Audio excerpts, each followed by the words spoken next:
trust that someone will unmute themselves or send me a text. Welcome to the third marvelous night in May, where we have several amazing budgets that we are going to review, starting with innovation and technology and new department head Scott Barker. We are very pleased to have you here. Please go easy on him, counselors, as we know. It's taken a long time to fill this CIO role. I would not like to go back to it. Also, he's off to a really great start. So, with all of that said, I am pulling up your presentation so we can get going here.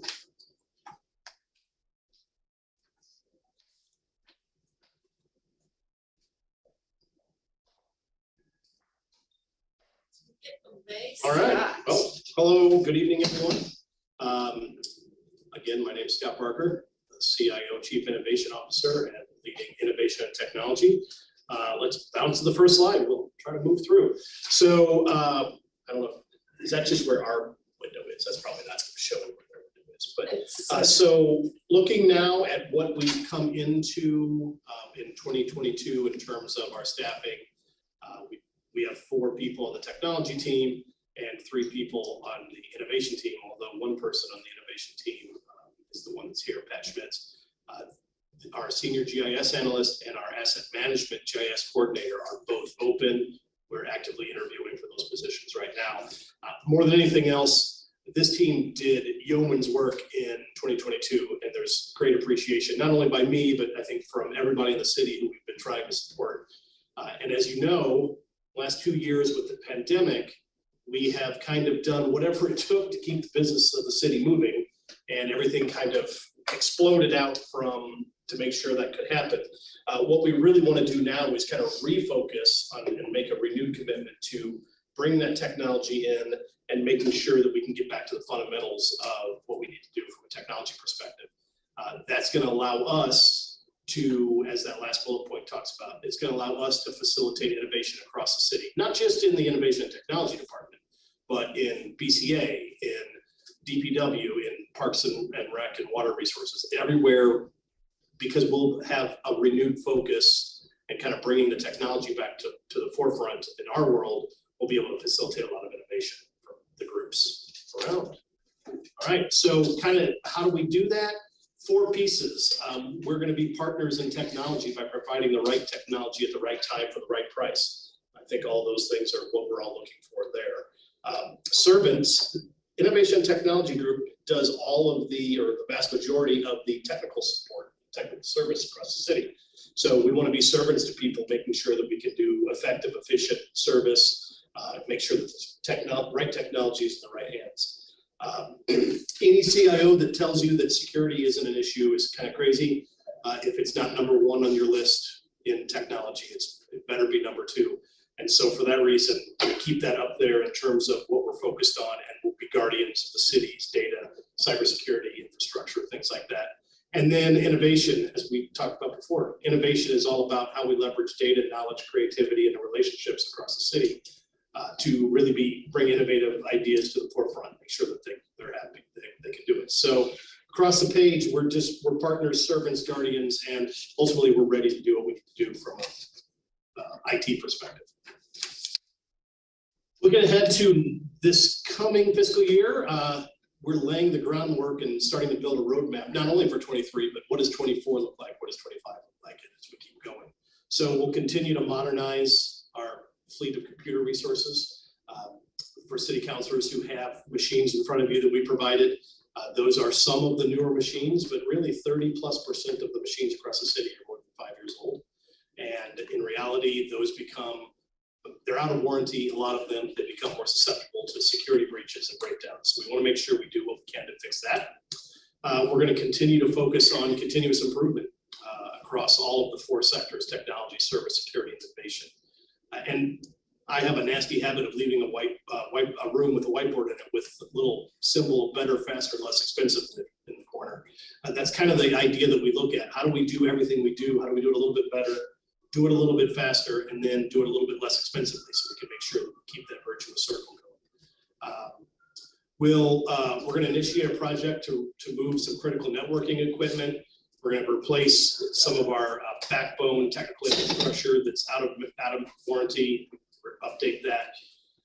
We're going to increase our cybersecurity posture. We're going to offer training and better tools across the city, across departments, to make sure people have the opportunity to get more education and more insight into increasing cybersecurity.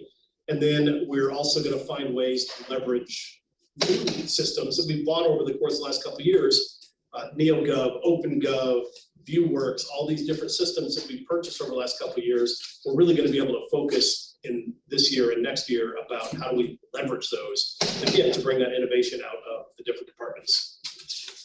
So all of that kind of leads to what the proposed structure is for fiscal year 23, and that is to really, the only real change was going to be bringing some technology positions from another budget from the police department over to this for our department. We'll be able to increase the level of service we provide everybody in the city, including the police department. We will be CGIS certified, so we don't have to worry about security from that perspective. And we'll make sure that we can have somebody in the police department on a regular basis. Somebody in our group will be there every day to make sure that we're providing the service and support they need across the department and in dispatch. It's going to allow us to be faster and more responsive to service needs across the city. And then with the two open positions in terms of GIS and asset management, it's going to allow us to maintain standards across how all of the departments are using it. Most departments have an asset management resource, and many of them have GIS resources. And these will be people that we can make sure that we're doing everything we can to leverage those systems, get as much out of those systems as we can. They were big investments, so it makes sense for us to be able to help the departments leverage it.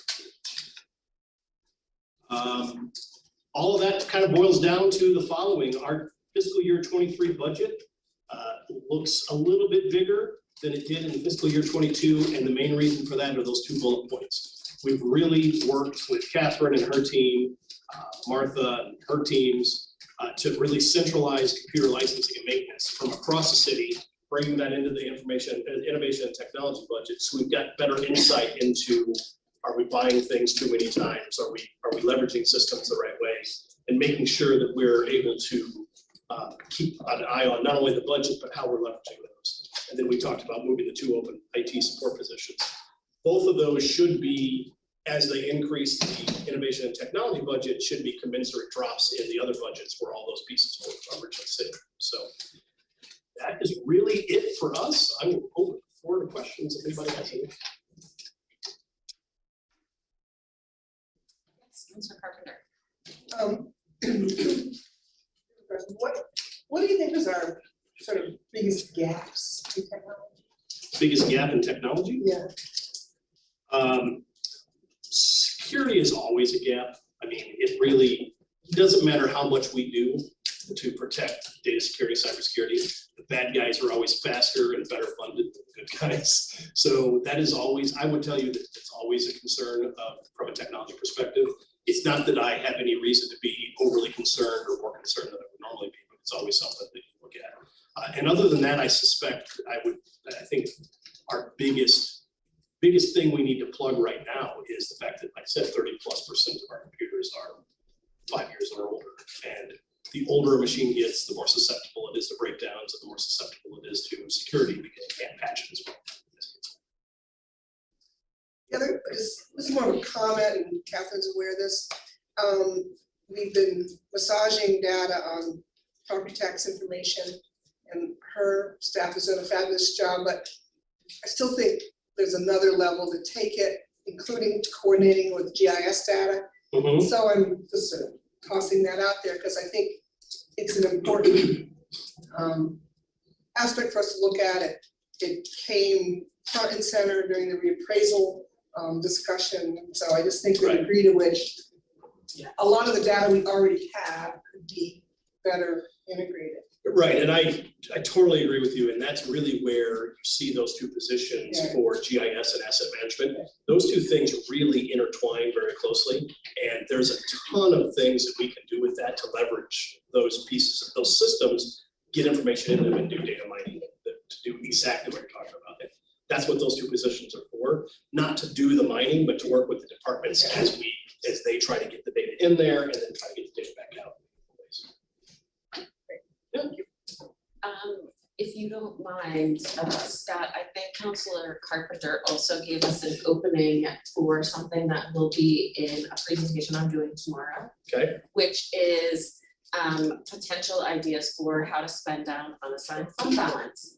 One of those ideas, if you've already looked the presentations up, is money to move the city's IT equipment out of Memorial.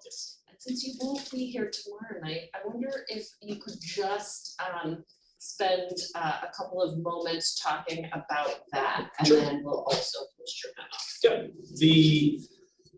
right now in Memorial Auditorium is where a lot of our networking equipment sits. Most of the city's network, and by city's network, I mean City Hall, 645 Pine, our facilities. They somehow go through that facility. The equipment there in itself is aging. We know the state of the building. And so it's about a 12 to 18 month project to do that the right way. It's not something we can just, we can't shut the city down for a month while we move everything and not have networks. So in order to do what we need to do, what we'll have to do is we'll have to find a suitable place to move that equipment. Options include our server room here at City Hall. There's a server room over in the school district building over on Shelburne Road. There may be some opportunity to pair and partner with BUD to not only have a conjoined data center, but also be able to offset costs that way. So we'll have to find us a location. We'll have to get the equipment, make sure it's up, running, lit from Burlington Telecom, plenty of power and everything. Do some testing so that when we are ready to flip a switch, the downtime is hours at most rather than days. And so we're going to start that work probably very soon here in the next couple months to start all that planning and everything.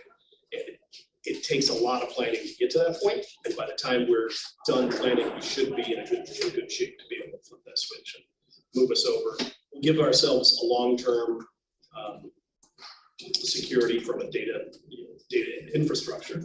Not necessarily the data security itself, that's not going to change much, but the actual security of the equipment running the data is going to be much more secure and much more modernized. Great. Did you have questions? I did actually. Great, thank you, Councilor Bauer. Could you talk a little bit more about the replacement of the GIS and asset management positions from other departments, and will they move from those budgets to the IT budget? Those were positions that had moved into innovation and technology over the last couple of years. We just had two openings because Jay Appleton retired in January and Gustav Sexauer left in April. So those are positions that were already in innovation and technology. They're just going to stay there. What we'll be doing is working closely with the other groups who have GIS experts, water, wastewater, for instance. Rocky Vogler is over there. We work closely with him to make sure that where he's trying to flex and leverage the system itself, we're working to make sure that the system is doing what it needs to do and has the right data, and we can provide extra training, extra services and support. So we won't be moving the positions out to other places in terms of financial, but we will be working with all the different groups with those positions to make sure that they can leverage the tools to their greatest ability. So Parks is doing some work. Yeah, Parks is doing a ton. Yeah. And the nice thing about these two positions is it allows us to have a little bit of an umbrella standardization across those systems and make sure that everybody understands how to use it and is using it the way that gets the most value and benefit. And then tagging on to Councilor Carpenter's question around data accessibility, I was a big fan of Socrata when we had it. And the property data set that was there then was much better than we have, just even though it's nice to have all the property data online in somewhat queryable fashion. On the city website, it'd be really great to have an open data portal again that people can do ad hoc queries and Right. Get the information they needed. I didn't know if there were any plans for that. I would say that we haven't marked it out as, okay, we need to dig into that, but it's definitely something that some of the other initiatives that we've got laid out, that kind of fits right into. So I think it's something that we can add to that puzzle in terms of, okay, when we're looking at a service to do this.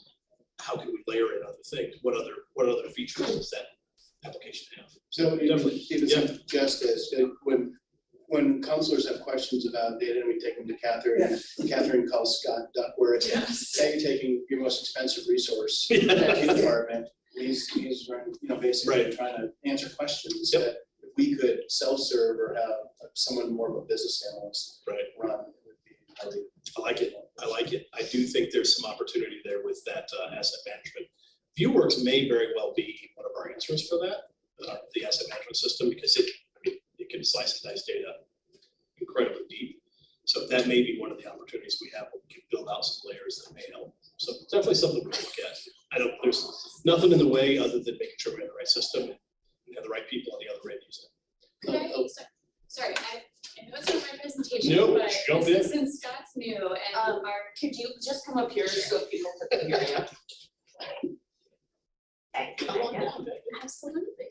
I love talking about open data.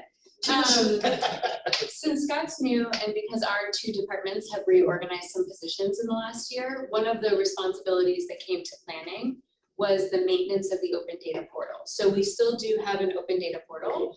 And one of the things that, like Scott was saying, we could work on with the counselors is if there's specific data from the city that you would really like to see there, that you're requesting frequently, that's something we could absolutely work with other departments of the city to do. Excellent.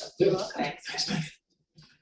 And my last question was around virtualization. I know the city's got a physical server room and things. Are there efforts underway to talk about longer term virtualizing some of that workload so that you don't have the periodic replacement and it's a physical assets? Yeah, and that's a great question. Every time we look at a new system, ViewWorks or we just went from Esri, which was sitting on a server in our world that we just shut down because we went to online and portal for our GIS services. So anytime we look at applications and things like that, we look at cloud offerings and virtualized, whether it's platform as a service, software as a service, what can we find from there?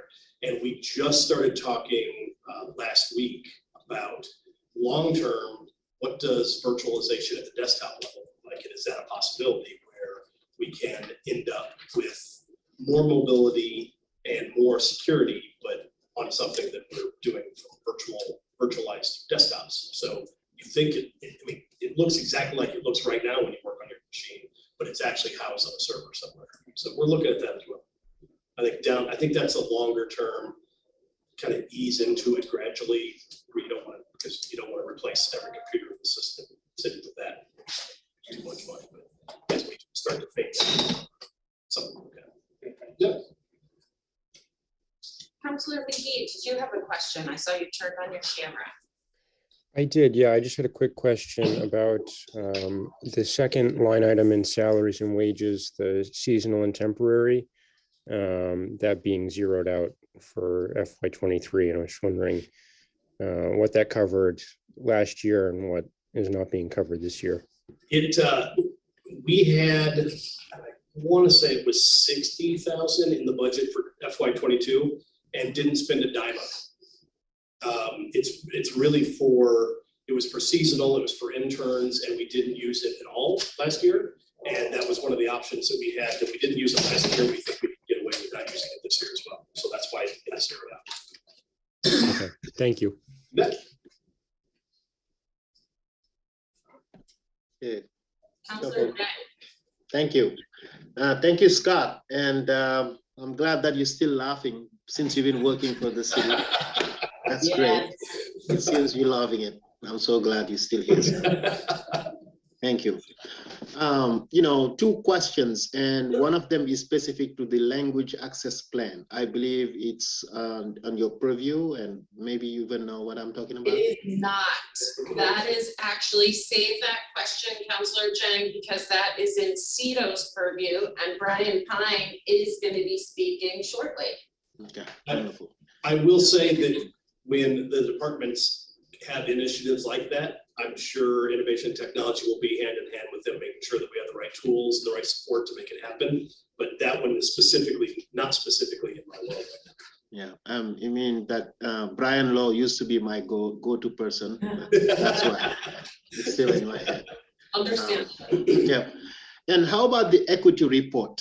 It seems last in March, or we did not have one this year. Did we have one?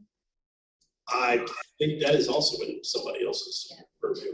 I think that might be Meagan. That is true. Who handles the equity reports? It's the planning and. Okay. What we have figured out, Counselor Jang, in case you can't hear in the room, I can is hear. that is also not Scott's responsibility. And we're thinking that it's planning's responsibility, but Megan's looking like, wow, no one ever told me that, which is something that has happened to me as CAO. Okay. It's, Yep. it's something we're working on Where's it's transitioning. not. Yeah. It is being No, that's not accurate. transitioned. It is being transitioned. So it sounds like we are in process, which makes perfect sense, given the transition with the leadership there. So I think here comes the mayor to speak for that.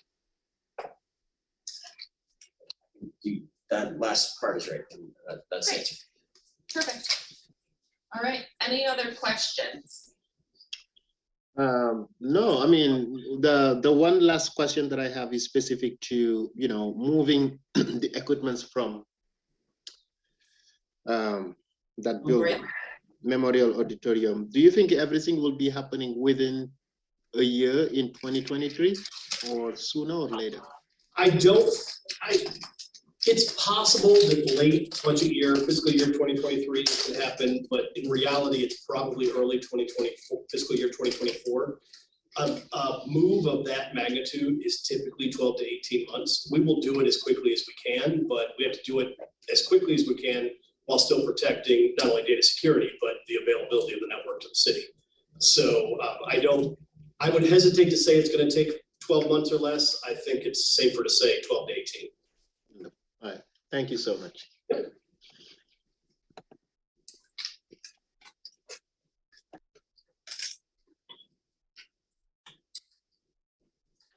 Just promoted Counselor Paul, so I want to give her a moment in case she's been listening or has questions. Counselor Bergman or President Paul, any questions on the IT budget? Going once? I don't have any, thank you. Great, thank you. All right, Scott, I think you're free to go. You have survived year one. Thank you. My first run, all right, You're thanks. still smiling. Like Counselor Jang said, Told you I'd well be- done. Yeah, thanks. Make it sound like a daunting experience to come up here. It just feels that way to me. I want to say that You're a veteran. that's not, that I talked to Cindy this afternoon and she told me that she actually had fun doing this and that I should think of it as a fun thing to do. So I'm gonna channel you. Yeah, I was like, Cindy, you're not on the signal You tonight. get all the tidbits when I come to these things. It's so fun. Cindy's here for fun. So I wanted to start off by just talking like upfront that as you look at our bottom line, it looks like we haven't made significant cuts in our budget. There are some things in here that were cut pre-budget, like we took the van out because there are no vans available and the cost has gone up so significantly. So we are relying on all our friends and other departments throughout the city to beg, borrow, and steal their equipment, which they generously support us with.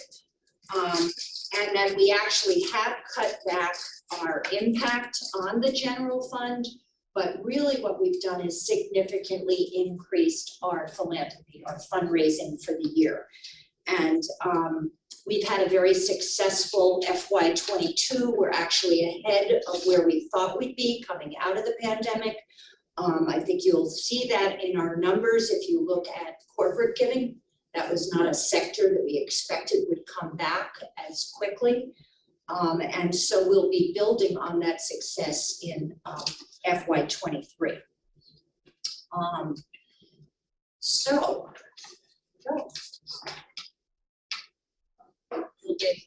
This is all up on board docs, so our presentation, we feel like we're not gonna take you slide by slide through it.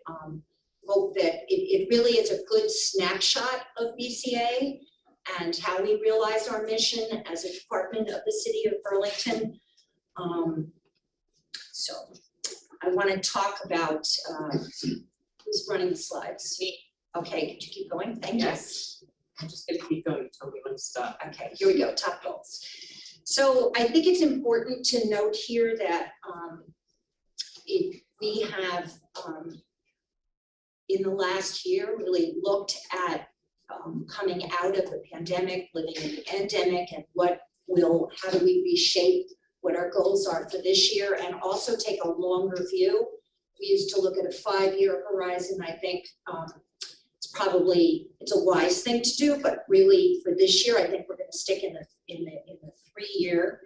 A top priority for us is to continue to increase our support for the performing arts through our programming and our grant making, which has been significant, has shown significant growth in the last 3 to 5 years.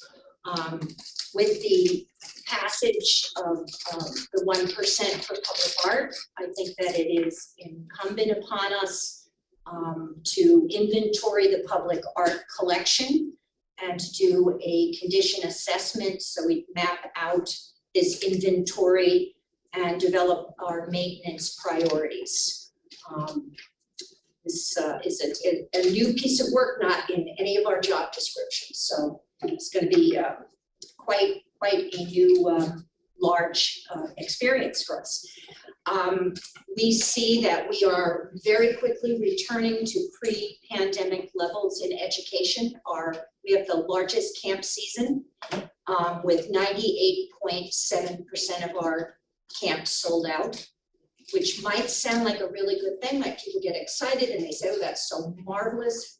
For us, there's a little bit of a scary thing because, we know that parents make changes last minute. We understand that like to have a little bit more inventory available as families face changes in their lives. We're working very closely with other providers in the city to know what is available and be able to send people to different resources. We do hold spots for scholarships. Yes. With our partners. That's an important piece. We also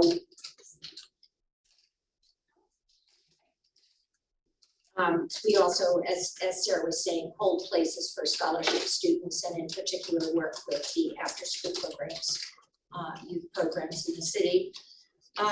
We also are back in terms of the level of activity in our exhibitions.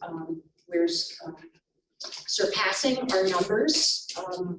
Had some pretty significant visitation in this past period, and looking at where we are this month alone, know that our numbers are going to be up, and this includes both in-person and online public programs, artist receptions and talks, and then of course our Think Do and all of our gallery education for young people and tours.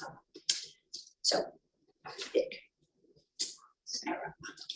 So revenue drivers, Doreen talked a little bit about how there is going to be increased impact of philanthropy on our FY23 budget, and that's largely based on gains that we've seen over the last couple of years. We've really remained open and serving the public throughout the pandemic, and that has made a pretty significant impact on response from donors and our success with grants and with sponsorships of our events. So next year, the increase in philanthropy is $128,000, and in this current fiscal year, we faced a $100,000 increase over the prior year, so we felt like this was a reasonable place for us. We also have just found out that there's a significant new grant program that's going to be available for local arts organizations through the Vermont Arts Council for the next couple of years that will make state funding for the work that we do more available. So we're feeling very comfortable with the increase in revenue. Additionally, we were told to put our earned revenues back to FY19 FY19 goals. However, that isn't actually scaring us at this point because most of our revenues are really returning to normal. Our class registrations have gone back to where far above where we expected for this year. So we think that next year we'll be back to normal. Space usage is back to normal, and we feel like we're already trending well to meet the goals. And this is just a chart of the how our sources are divided up between fundraising, earned revenue, and general fund last year compared to this year. So we're dialing back down our dependence on the general fund as we increase the other areas. We'll let you get into that on your own. Right? Yeah. Okay. Oh, and this is me too. So yeah, and new expense drivers are really probably not going to be that shocking. It's really returning to the pre-pandemic programming across all of our areas of programming. We're certainly seeing, like most, probably everyone in the country, in the world, the impacts of inflation, labor shortages and supply chain issues driving some of our costs up. Our events division will be operating with a full year of new positions that were added last year, with a full-time assistant and a support person for marketing and development support that allows those programs to both be funded and shared widely with audience and supports artists in the development of materials. Certainly events is an area that is heavily impacted by increased costs. It's been harder to get estimates in budget, and we've added more events with the addition of the downtown market. And then the last expense driver is that we are requesting a new position added for Public Art and Grants Program Manager. It's the first time we will have had a position focused on that work. Now that we have the Central Public Art Ordinance, it's with much bigger responsibility, and there's a lot more projects that we'll be working on in the next couple of years, both with the REIB department and at the airport, and through the other large capital projects that the city is undertaking. In addition, we're also looking at ways to expand the grants programming in BCA, so this position will really help make those activities possible. Yeah, I mean, I think the work is, even beyond the airport and REIB. We've got big projects with the Parks Department that are coming up, and with the Great Streets, as well as with other planning and DPW. So. And I did outline that at the end of the presentation, more specifics about some of those projects, but we're not going to get all the way to every page. They're just there for you when you want to do some deep dive into BCA. Yeah. So let's go right up. So I know there's over the recent times been communications that City Council has received about BCA's perceived lack of support for the performing arts. And I think it was really important for us to respond to this and to really just give you some of the breadth of understanding of this part of our portfolio. The performing arts and what we spend on them has been growing significantly year over year. There are greater number of artists that are being served. Here we talk about that just in the difference between FY17, where we paid 192 performing artists, and that was 11% of our overall artistic budget. That in FY22, we will have paid 430 performing artists and spent 32% of our budget. artist budget. So, that's a very significant increase. We also did grants very specifically to the performing arts and to the artists across all genres during the COVID period, and received a lot of acclaim and applause for helping to support people through an incredibly difficult time. We've invested an enormous amount of time looking at public spaces for the performing arts and how to improve the infrastructure so that when artists use those spaces, they have a better opportunity to perform and the audience appreciates them more. We have spent funding to record artists so that they can use when they do a performance for BCA. We videotape their work, we create an archive, and they can use those resources then to go out and to continue to get work.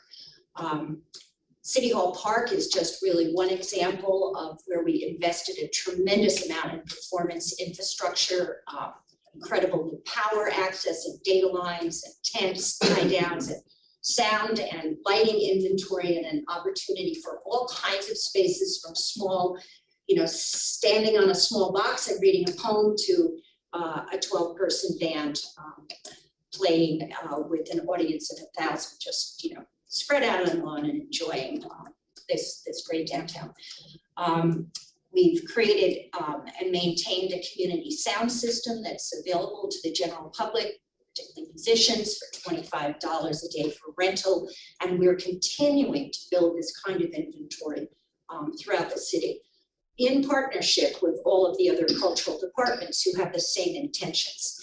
Another thing that we did in this, Councillor Jang, I know this was very important, was that when the North End studio shut down, we were asked to help figure out how the community could search to find places that they could continue to offer classes or to perform.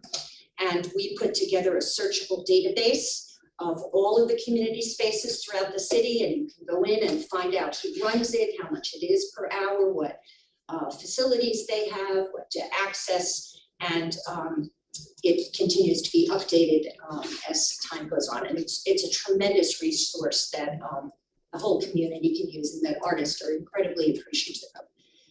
So I just thought it was time to just really focus on that. I don't get that opportunity with you to really talk about this aspect of who we are.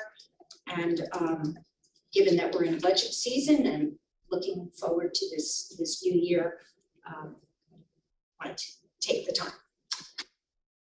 So we thought we'd end here and make sure that we leave enough time for questions. These are the challenges that we see at this time. We're having tremendous difficulty recruiting teaching artists. Many of them have moved on. I think you've seen the greatest number of art teachers that are being hired in the state of Vermont. So we're losing artists that would work on a part-time basis for us who are going for full-time positions.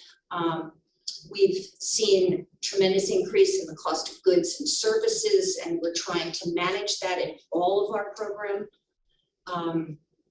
Vendor availability, the timeframes that it takes for the procurement for being able to execute a number of our projects. And then, of course, the increased administrative cost when it comes to purchasing and financial management. Then we are looking very carefully at what the management structure is that we, as one of the cultural departments in the city, use for citywide events. How do we do this better? How does this collaboration, this partnership, and this desire for both being better and providing more activities can be done collaboratively? So, open for questions. Great, thank you, Doreen and Sarah. The floor is open for any councilor questions. Go ahead, Councilor Carpenter. In your budgeting process, you get significant amount of revenue from earned activities. Do you have a process that matches that with the expense? I mean, how do you prioritize what events versus what produces revenue or does not produce revenue? So, let's take education as an Yeah. example. Education is typically about 50% underwritten.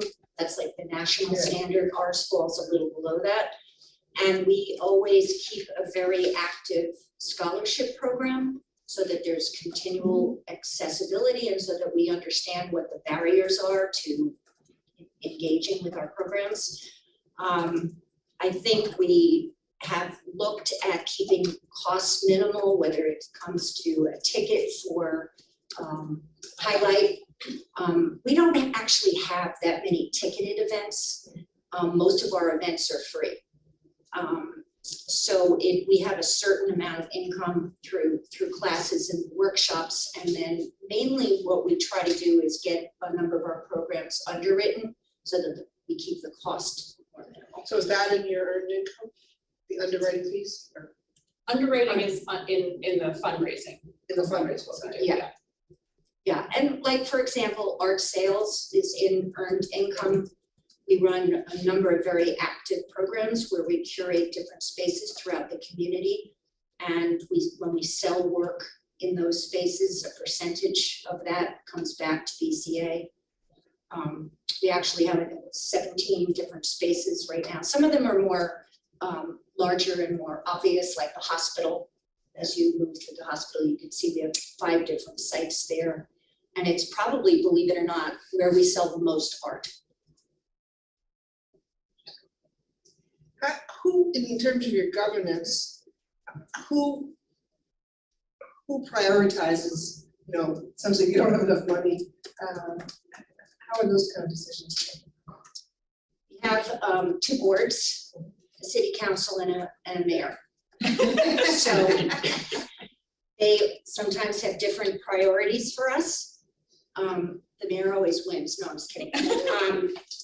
So we present a budget to our board. We have a board of advisors, and there's different committees on the board that review, a 3-year comparison and how are we doing and what are the expectations, and how do we make sure that we aren't reaching beyond what our capacity is. And we also have a foundation board that helps and support in particular the fundraising for BCA, and that's always a back and forth conversation with what's the environment that we're living in, what's the outlook financially, what's in place, how much of your budget is in that 90 percentile, sort of guaranteed, and where is the risk? And we discuss risk a lot. Your foundation board is self-appointed? It is a self-appointed board, yes. It's a 501c3. Does the city appoint members? No. Not to the foundation. To the advisory board in the city, it's all approved by the city. It's an open process, 2 times a year, interview with candidates. It's all publicly done. And then the recommendations from our board go to the mayor, and the candidates are approved by the mayor, invited to serve.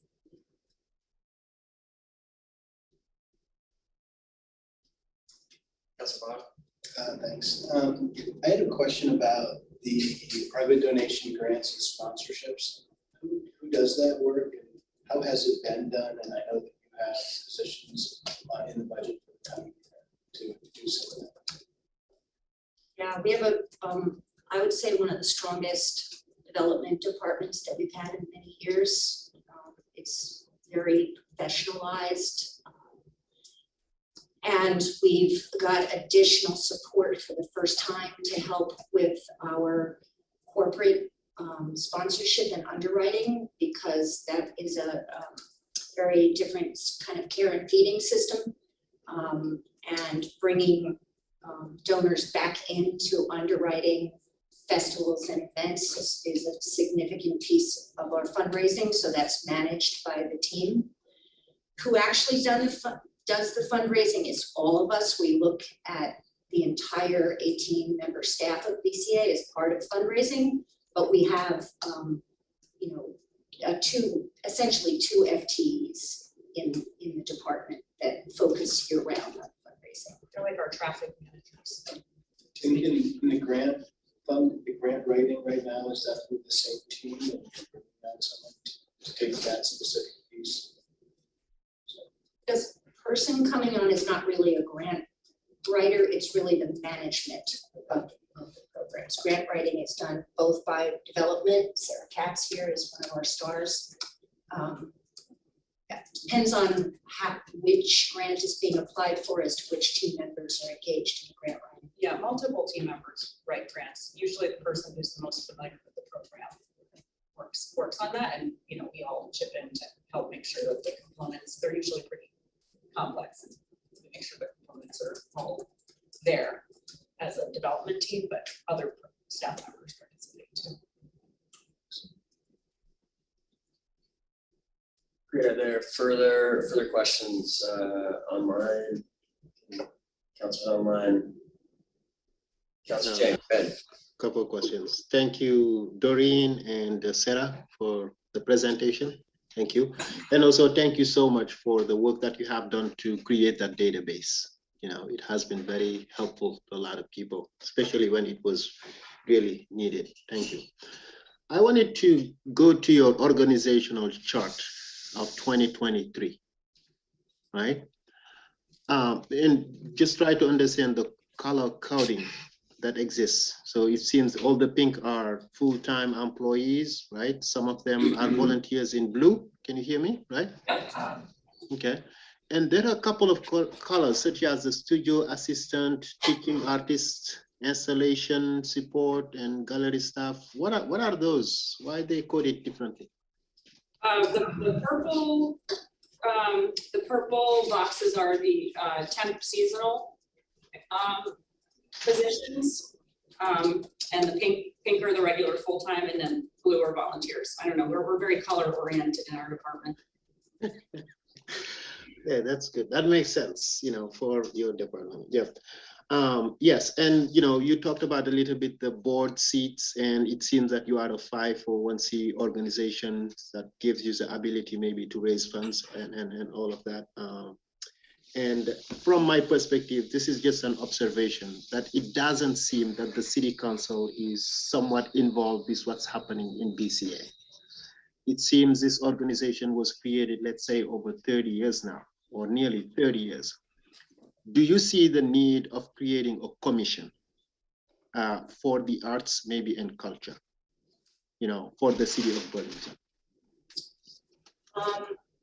I think very intentionally, when we realized becoming a department of the city of Burlington, the leadership at that time felt that a commission was the wrong kind of governance structure, and that an organization that needed the kind of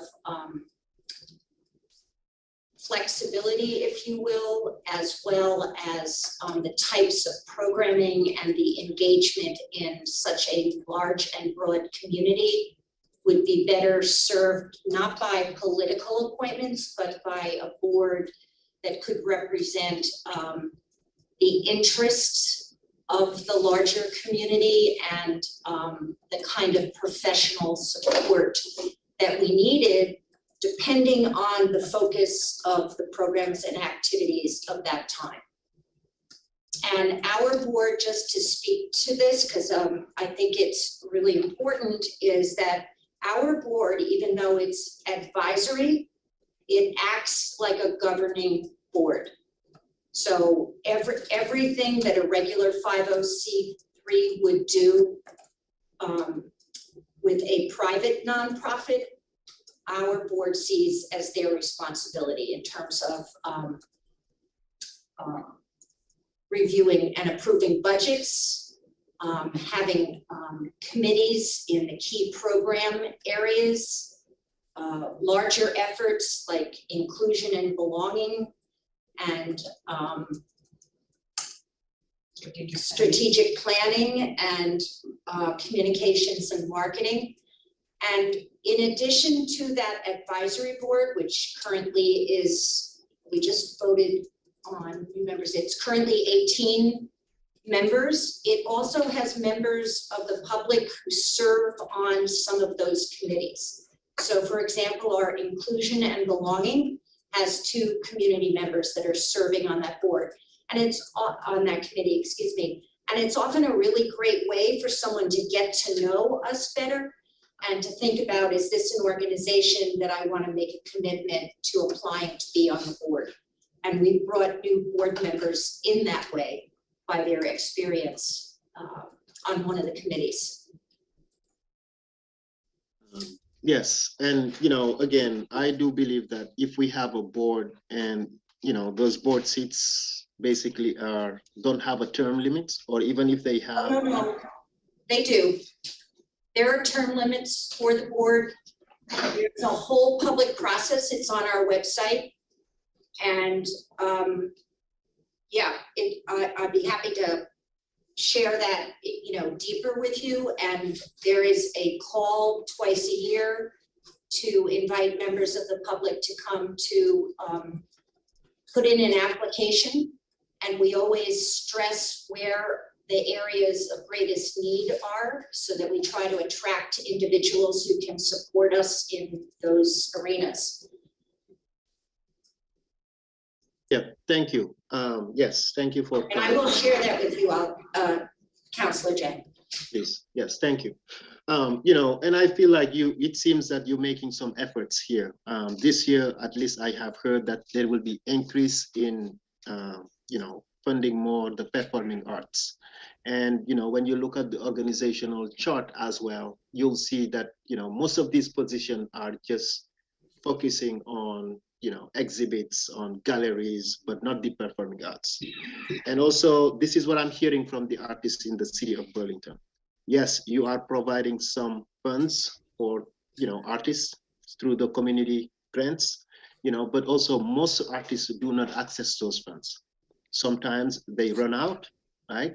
And I was just wondering, what will it take, at least for the general budget, to definitely include a collaborative development of the performing arts, to definitely develop and have a strategic plan. How do we better support and not just fund, through just artist grants? The arts is not only performing. The arts is also about the poets in the city. Are they teaching? How are we ensuring their developments? I see some of them used to meet at the library in order to expand the horizon of other artists who are interested in this field. Musicians as well. These arts education that you're providing, I haven't seen or heard anybody to talk about, I want to learn how to play guitar or piano, and this position don't seem to reflect any of those needs in this community. The theater, for example, there is some cabaret, some people who are doing some type of work and they're doing on a private, from a private standpoint. I'm not even talking about the cinema. The arts is so vast, and I do believe that we need to pay a particular attention in supporting the arts. And to do it, we need to fund the art institution and develop a structure that is definitely supporting an ecosystem that supports every single artist in the city of Burlington. And I hope definitely that as part of your budget, maybe at least the 46% of the general fund, that you would consider bringing a strategic plan, bringing the art organization in the city, and to look into how do we better support all artists in the city. I would definitely want to see this in 2023 as part of your budget, and was wondering if that's a possibility, how will it look like, and how the city council can support that area as well. Councillor Jane, were you here for our presentation tonight? Because I went pretty deeply into how we currently and have increased over the last 4 years significantly our support of the performing arts. And when I look at this organizational chart, I don't see that it may have some extra people who help in exhibition, but when you look at the events division, the number of performing artists that are supported through there, through cinema, through poetry, through musicians, through our Festival of Fools, through not first night, I was doing like first night, highlight. It is significant.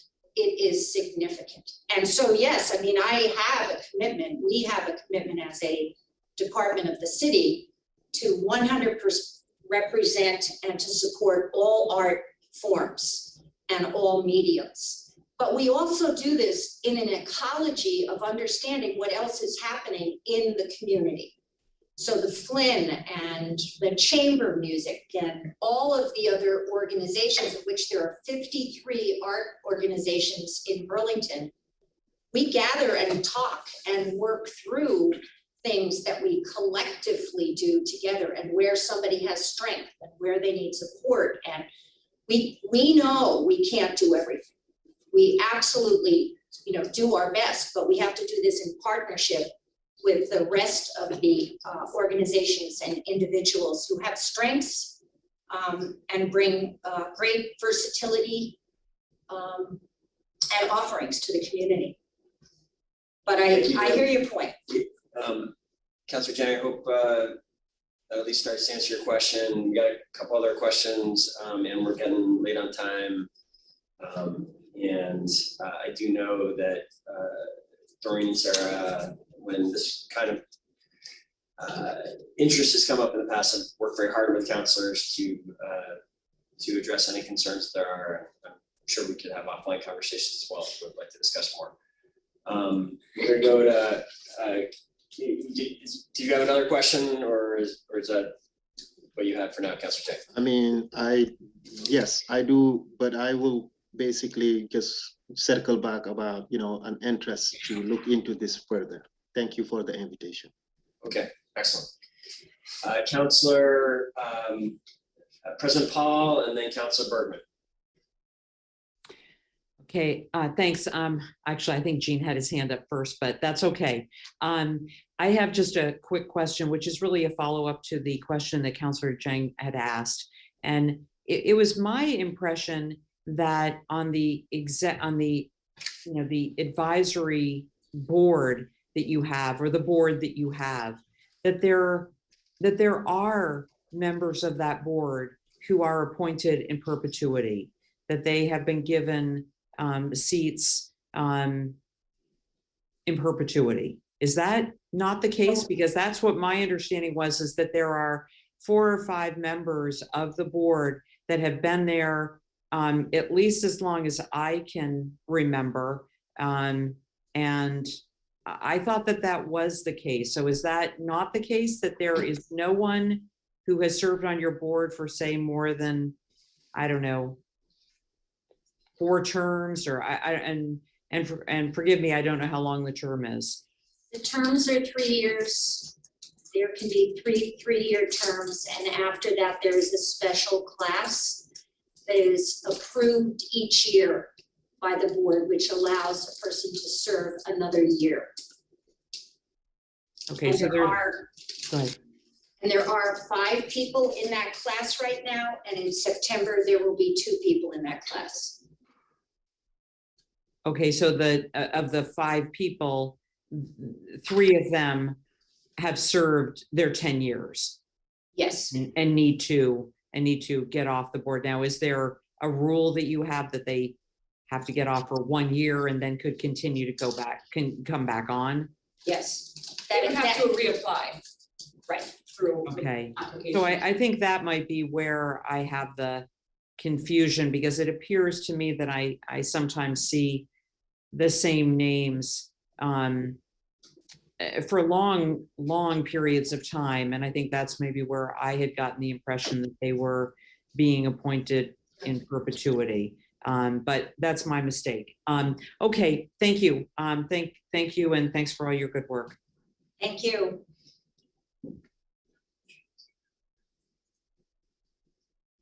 Great, Councilor Bergman, are you still wishing to be recognized? Thank you, Mayor, and hi to Doreen and Sarah, long time no see. We go back a long way, and so it's not a surprise that equity is one of the essential attributes of BCA. It's the reason that Bernie created it in the first place. So I am wondering, I might have missed them in the 20 pages of slides, but I don't think so. If there are metrics that you've got related to the number of low-income students and other participants, when I mean other participants, other low, you've got other programs. So the number of folks that would be considered to be low income, the number that are getting scholarships. I'm trying to really just see if we can put numbers on the notion that we are serving poor and working people, which is a big concern and interest of mine. And then to the extent to which we've got free events, and you talked about that, and so that is open to everybody. It might be also helpful if there were any ways to get estimates on those. That may be harder in something like the Festival of Fools, where you've got an open air, downtown event, but where we can do that, so we can put some numbers on the people that we're serving for free. I would appreciate that. And if you, I would love it to be part of the budget narrative. If it's not, and if it is, if you could just point me to that place, it'd be great. And that's the only comments, questions that I've got. So We can add it. we'll add it in. Yeah. And we do actually, Jean, have numbers. Sometimes they're estimated based on, sort of how you do a count for all of our festivals. And when we can, like any event, City Hall Park, for example, where there's free programming, we always do counts for that. And now there is a new system, or the system is back up downtown, and we are able to do more significant counts of crowds that come to larger events. And then very much down into the weeds, we can tell you how many scholarships we give over the year, et cetera, how many young people are being served in program, how many classes we've served, et cetera. That would all be great. I'm actually a fan of universal programs as opposed to means tested programs. Don't know whether you've ever piloted such an approach that just lets people know what the cost is, but then doesn't require people in need to say that they're in need and apply for scholarships. I think it's actually a disincentive, but that can be a conversation for another time that I'd love to have and promote. Yeah, that sounds interesting. Thank you. Thanks, Jean. All right. I am not seeing any other hands in the room or online, so thank you. I would just note that the conversation we just had now is one that we, for years, really since starting since 2018, I believe we've had a real focus on equity in the youth programs and how to ensure that our programs are serving Burlington kids, low-income Burlington children, and there's been dramatic change in the numbers that we've documented through BTV stat effort, and I think there's still a rich conversation to have, and one that we have work to do, but I think we've come considerable distance and continue to be focused on the same goals that councilors just articulated. With that, I think we will close out the BCA. Thank you, Doreen and Sarah. And next up is Alnasrawi.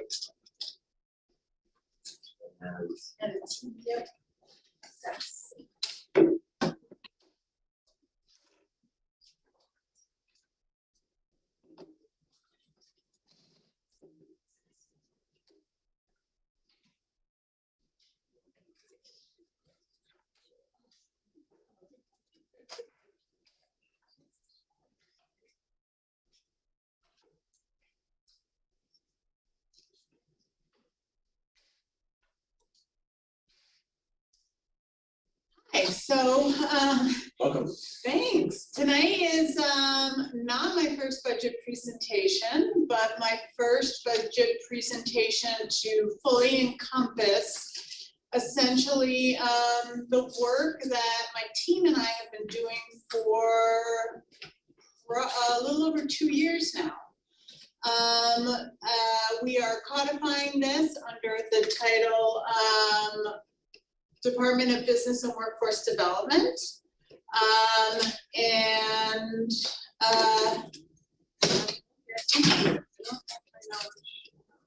Okay, here we go. So to give you an idea of how our department is structured, again, this is nothing new. This is how we have been operating for the past 2 years. One arm is the tertiary marketplace, which, as you know, has its own separate budget due to its self-funded department. So most of its fees, most of its revenue rather, is raised through marketplace fees. And then also for permits and other revenue streams that we have created. The center section of this slide you'll see is the work we've been doing in business development citywide. We've run, for example, the Micro Business Development Micro Business Alliance. We will be bringing to you tomorrow a revolving loan fund focused on women and BIPOC-owned small businesses, because as we know, the recovery is still not over. We do a lot of direct training, technical support, working on recruitment and retention, and we have many incubation programs trying to get a lot of our small home-based entrepreneurs into brick and mortar. We've also branched out into workforce development. When this body moved the Early Learning Initiative over to my team, we find that the Early Learning Initiative is one of our most impactful workforce development tools. And so we have been running training programs for childcare givers through that program. And we are working and coordinating with new and expanding businesses to help them identify their needs. So again, new department name, but essentially the same work. A lot of the synergy that we are discovering is some of the work that we do on the tertiary marketplace can easily be scaled up and applied to businesses in other areas of the city. This allows us to give sort of wraparound support. So we can provide technical needs, technical support, training, grants, loans, workforce development. This way we can approach businesses from all sides to help them.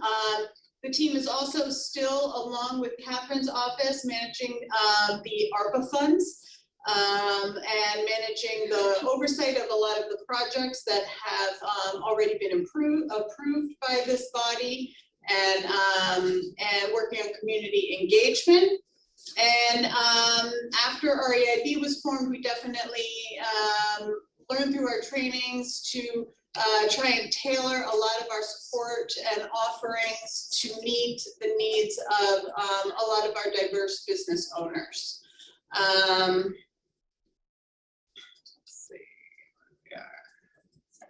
Just a couple highlights from this past fiscal year. We have 47 children enrolled in our Early Learning Initiative program. Our largest grant was the $103,000 grant. We recently helped support the opening of the One Arts Children's Center. In terms of the economic recovery work, as I said, we're managing the 27 million with Catherine's office, and we had our ARPA survey that went out. It was our highest response survey for the city, including our highest BIPOC response. And in terms of business development, we do administer a portion of the CDBG grants that, in collaboration with CEDO, that the city receives. As you know, that grant money flows directly into CEDO, and we apply for some use of that to support small businesses. We dispersed approximately 260,000 this past year, 195 of which went to BIPOC-owned businesses. A few more highlights continued. We can name 50 local businesses that we've provided direct support to, mostly to stabilize a lot of them that were struggling after the pandemic or during or ongoing. And we also keep a commercial database of commercial spaces. So we find if businesses will contact us if they're expanding or moving, and we help them. And then we've produced the One World markets, both the summer and winter. We do the pop-up markets in the park. We do the winter market and in collaboration with BCA, and also in collaboration with BCA, the upcoming summer market. On the marketplace side, some highlights are just, we got voted the best public square in America.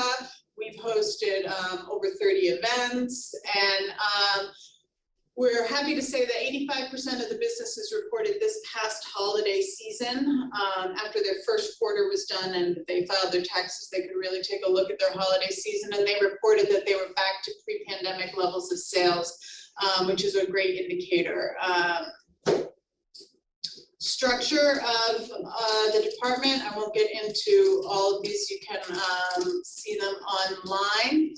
The staffing for funding comes from basically an amalgamation of ARPA funds, general funds, Church Street Marketplace, CDBG funds, pilot funds, which are used solely to fund our Early Learning Initiative program and our Early Learning Initiative manager, and our earned revenue.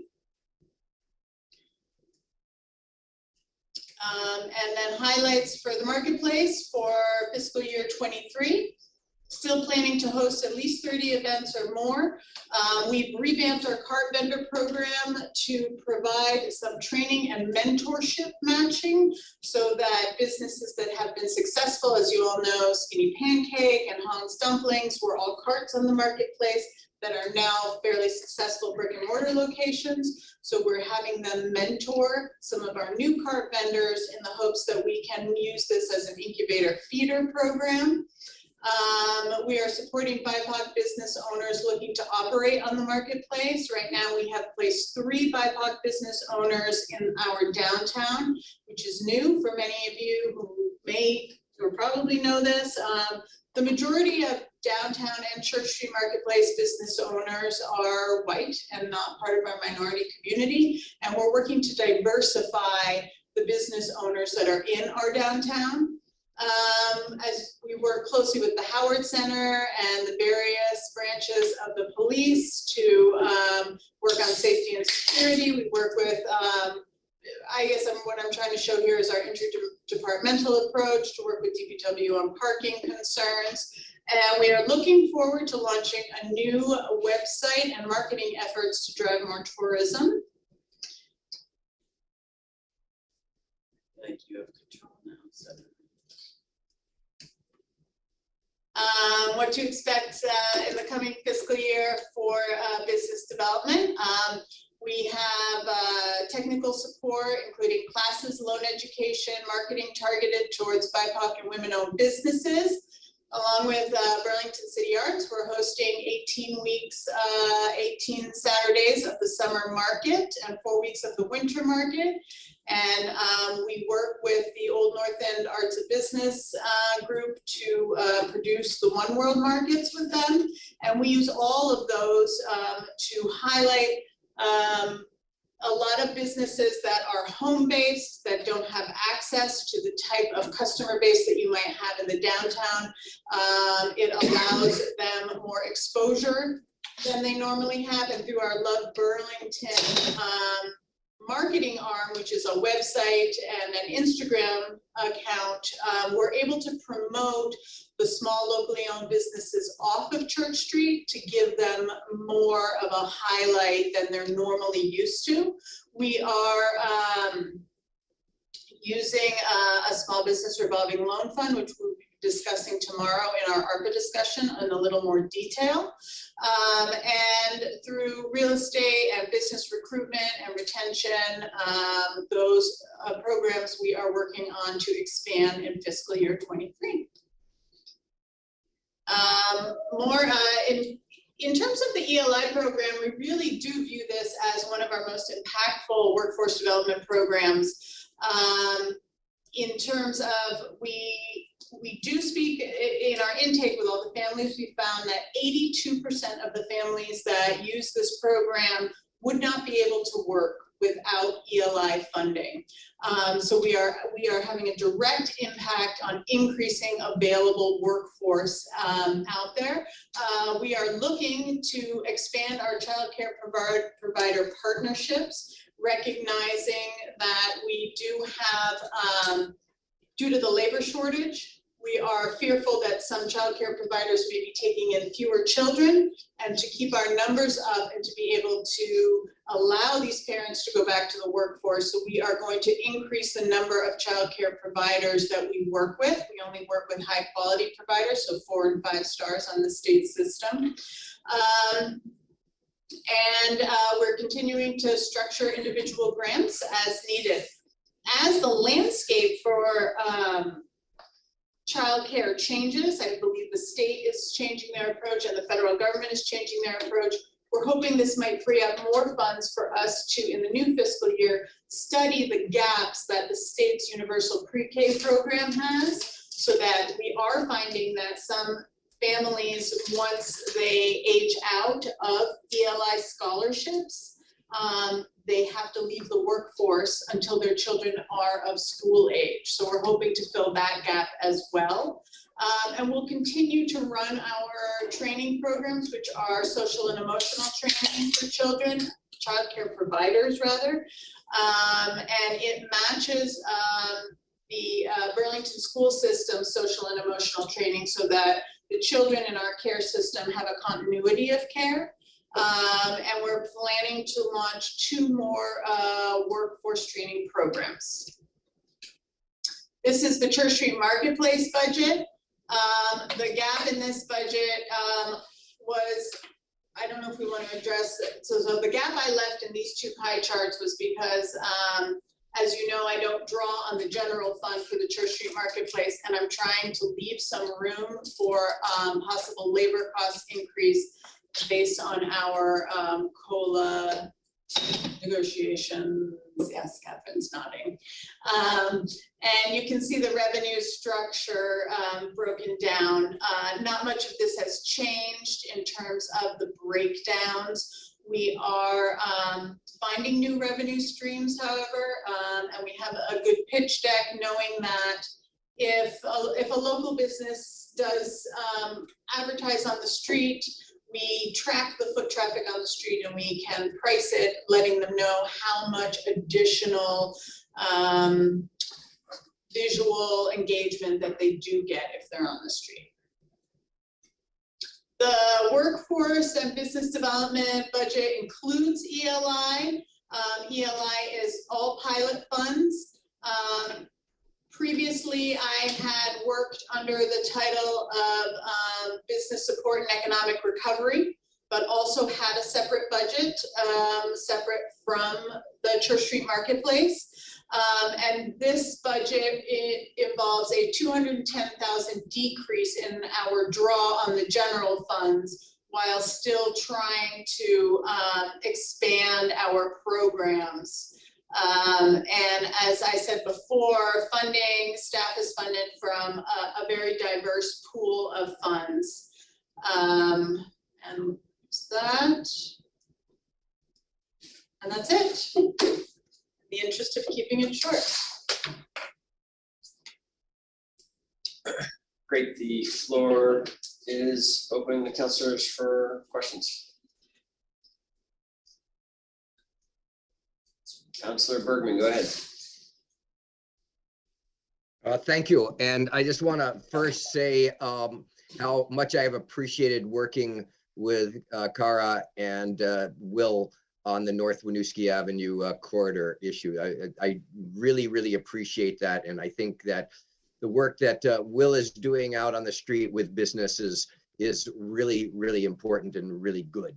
So, and actually my comments are not so much about the ongoing work, but a continuing question that I've got about the governmental structure that we are moving into. And this may be more directed to the mayor and the city attorney, who probably is not there. And that relates to the relationship between the non-Church Street Marketplace aspect of this department, the business support, et cetera, and the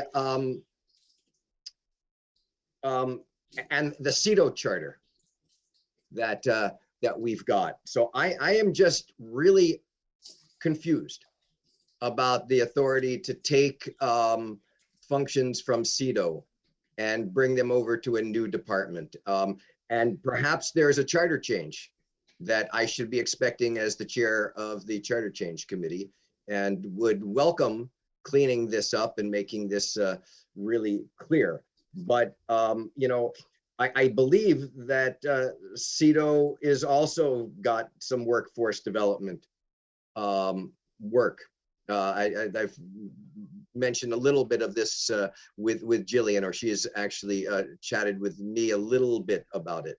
And so perhaps this is more of a flag and not a request for any, you know, much of a discussion on this. But I'm troubled. I just want to lay that out, and it has nothing to do with Cara. It has everything to just do with the big picture. But on a particular thing, leaving that to the side, in 2018, the city allocated funds for a Jobs with People update. It's a study that deals with the economic development strategy and demographics and assortment of other information and recommendations that is really a comprehensive economic development strategy. And that was never undertaken.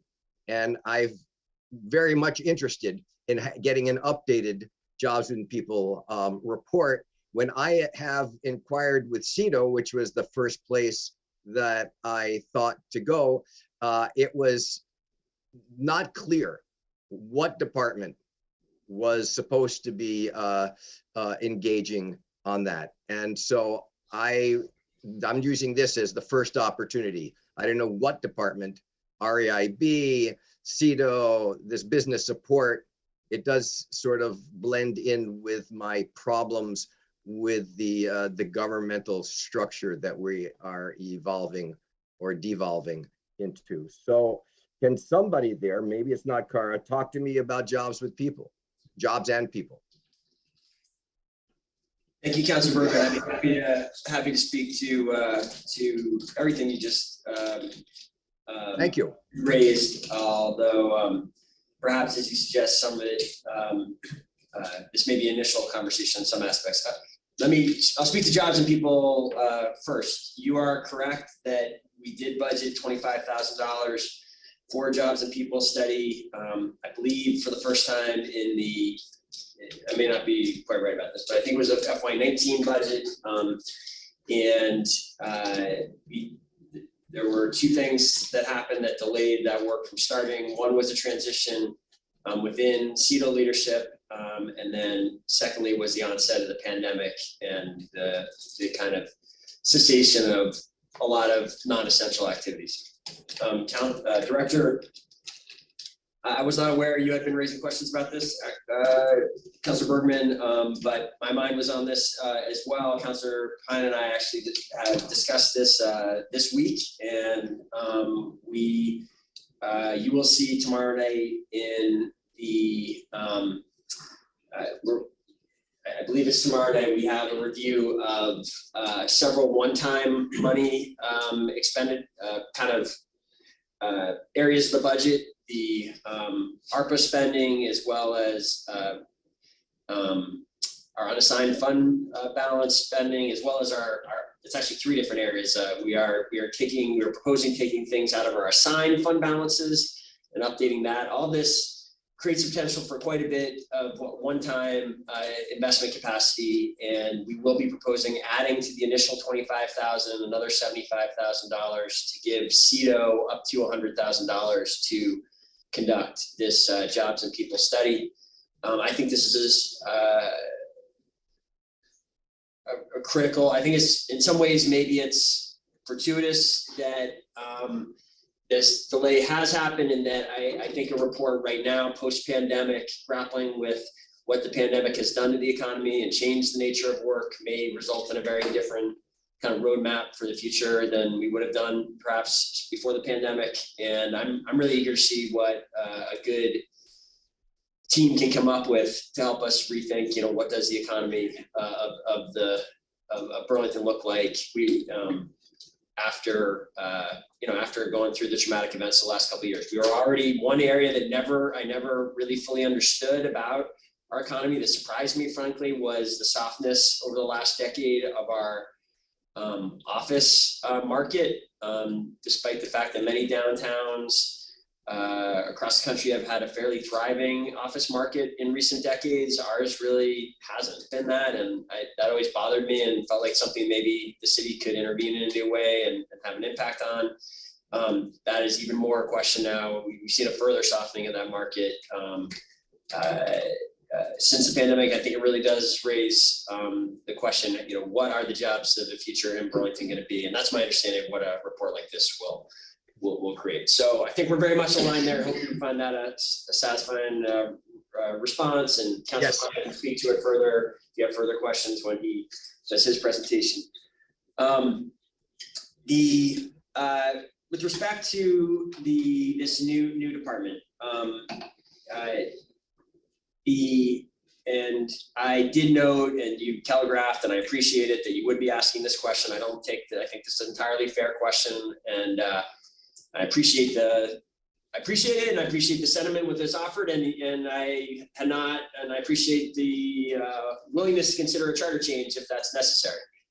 My belief is that is not necessary. I don't have a city attorney here tonight to speak to this, in part because we don't have a permanent city attorney right now, and it's sort of unfortunate.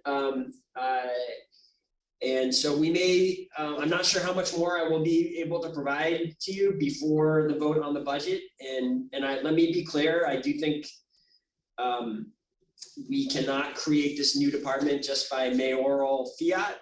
I think the presentation tonight is hoped to be a step towards the council approval of this new department structural change. That is the way that we have created two other new departments over the last decade. One being the Innovation and Technology Department, and the other being the Racial Equity, Inclusion, and Belonging Department.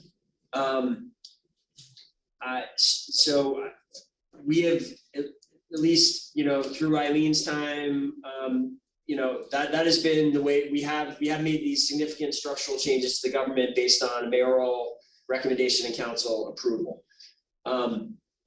There was one that we did differently because it did directly involve charter reorganization of charter responsibilities, which were explicitly spoken to with the Department of Permitting and Inspections.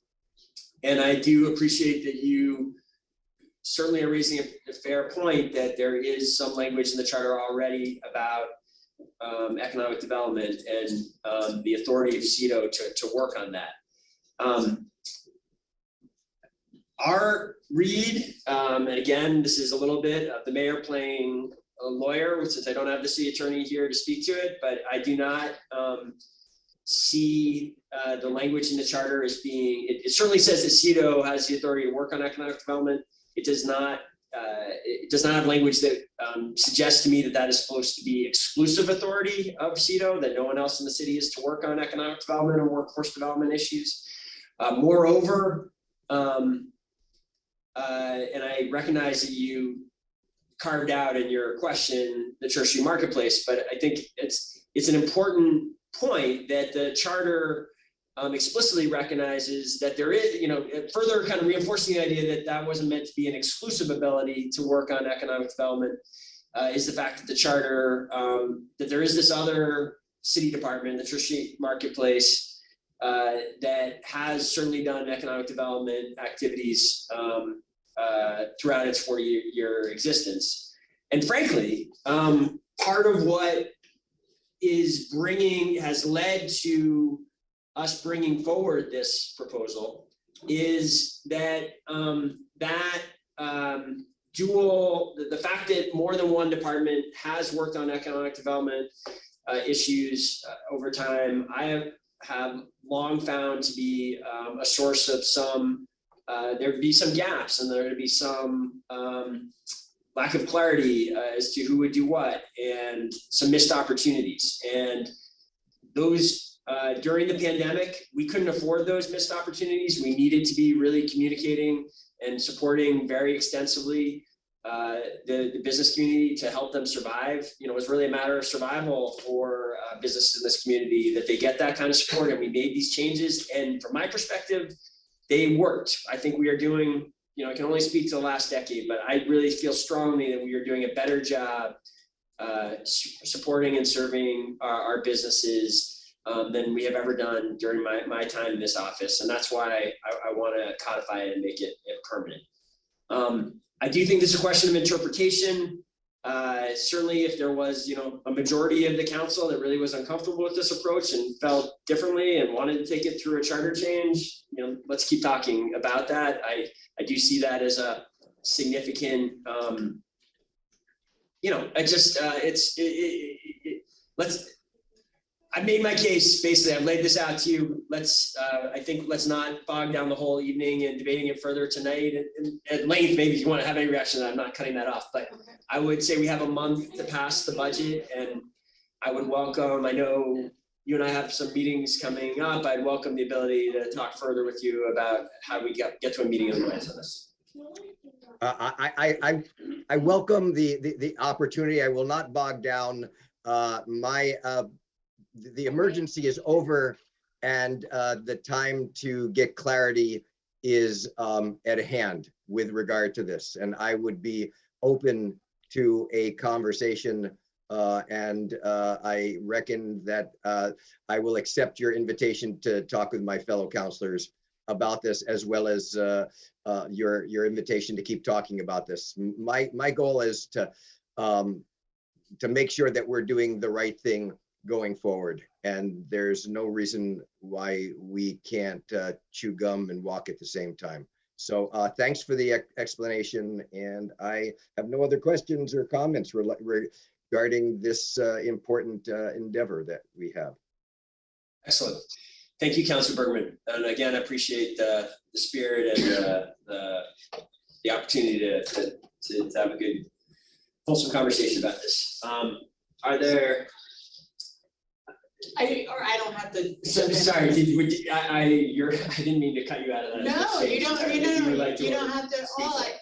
I just wanted to, because I have some confusion, and I really respect Councilor Bergman where you're coming from. I think my confusion is around, there you are.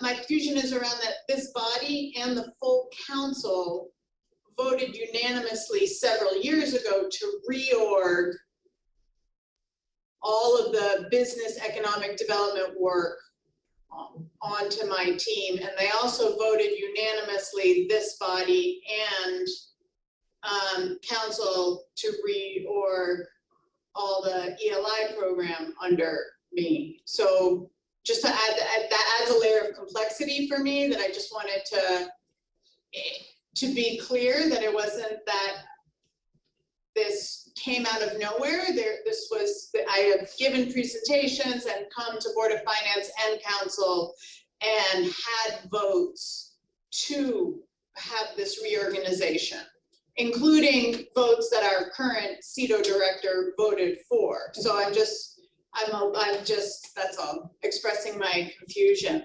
But I do appreciate your candor, without a doubt. And I know that Will had a great afternoon with you on Friday, and I do look forward to furthering the discussion with you.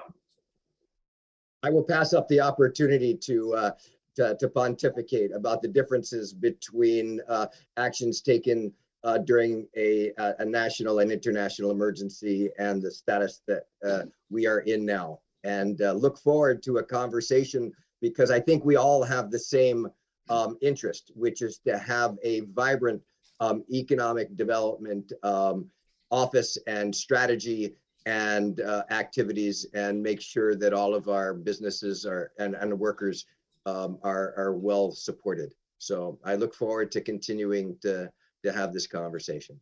Great, thank you so much. Yep. Are there any other questions from councilors at this point? Councilor Barley.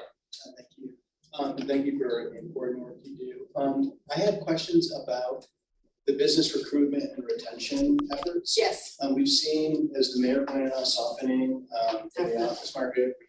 We have, big employers that used to be in Burlington, Gallagher, Flame, Bombardier. Yep. They're not here anymore.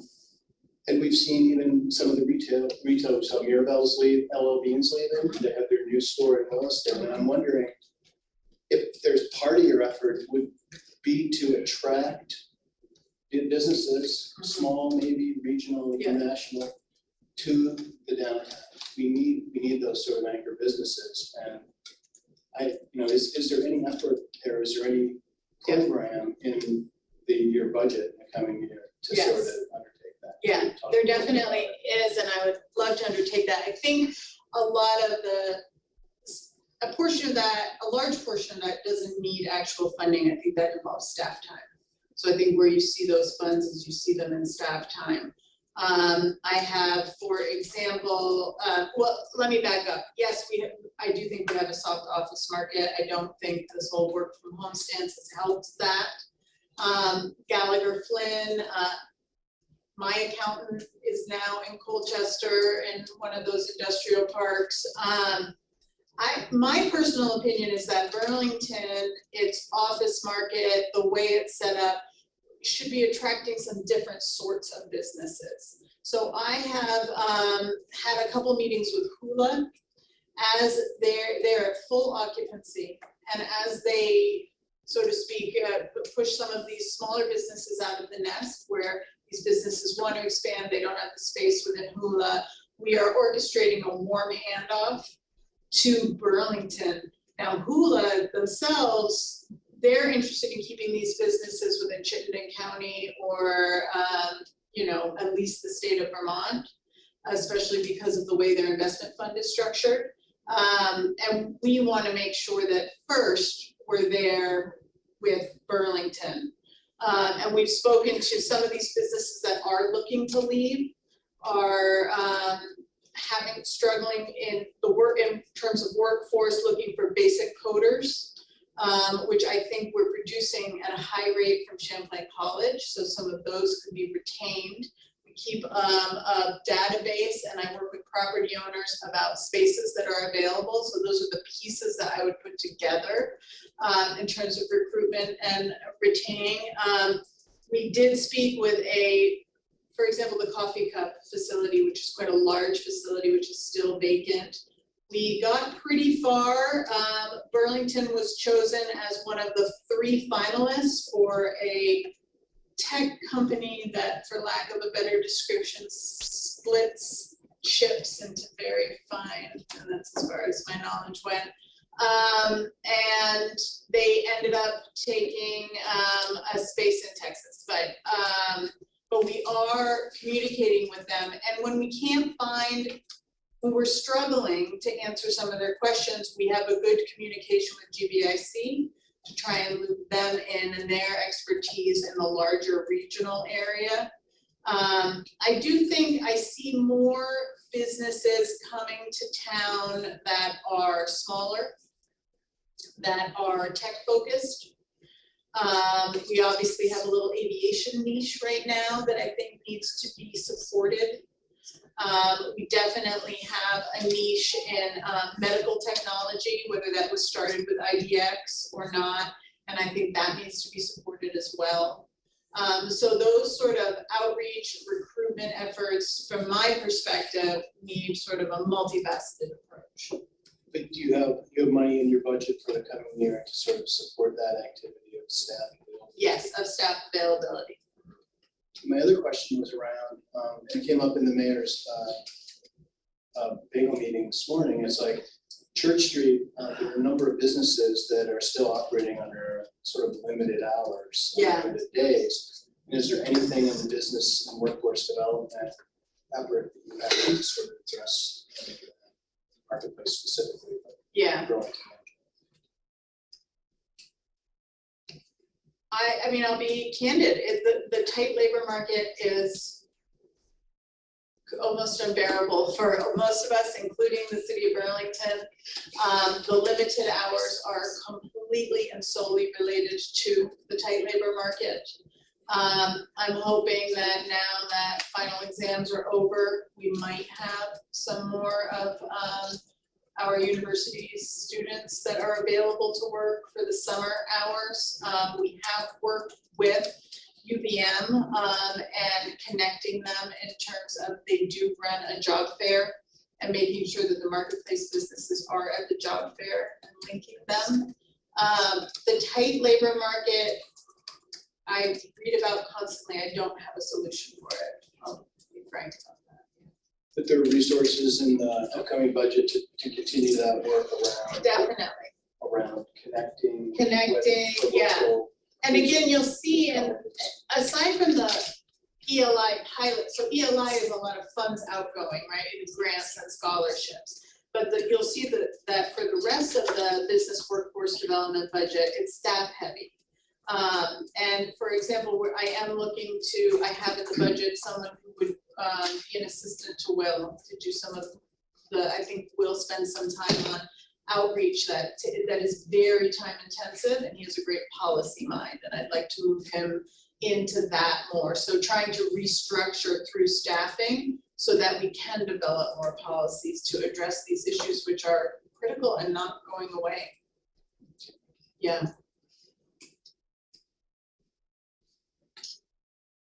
Any further councilor questions?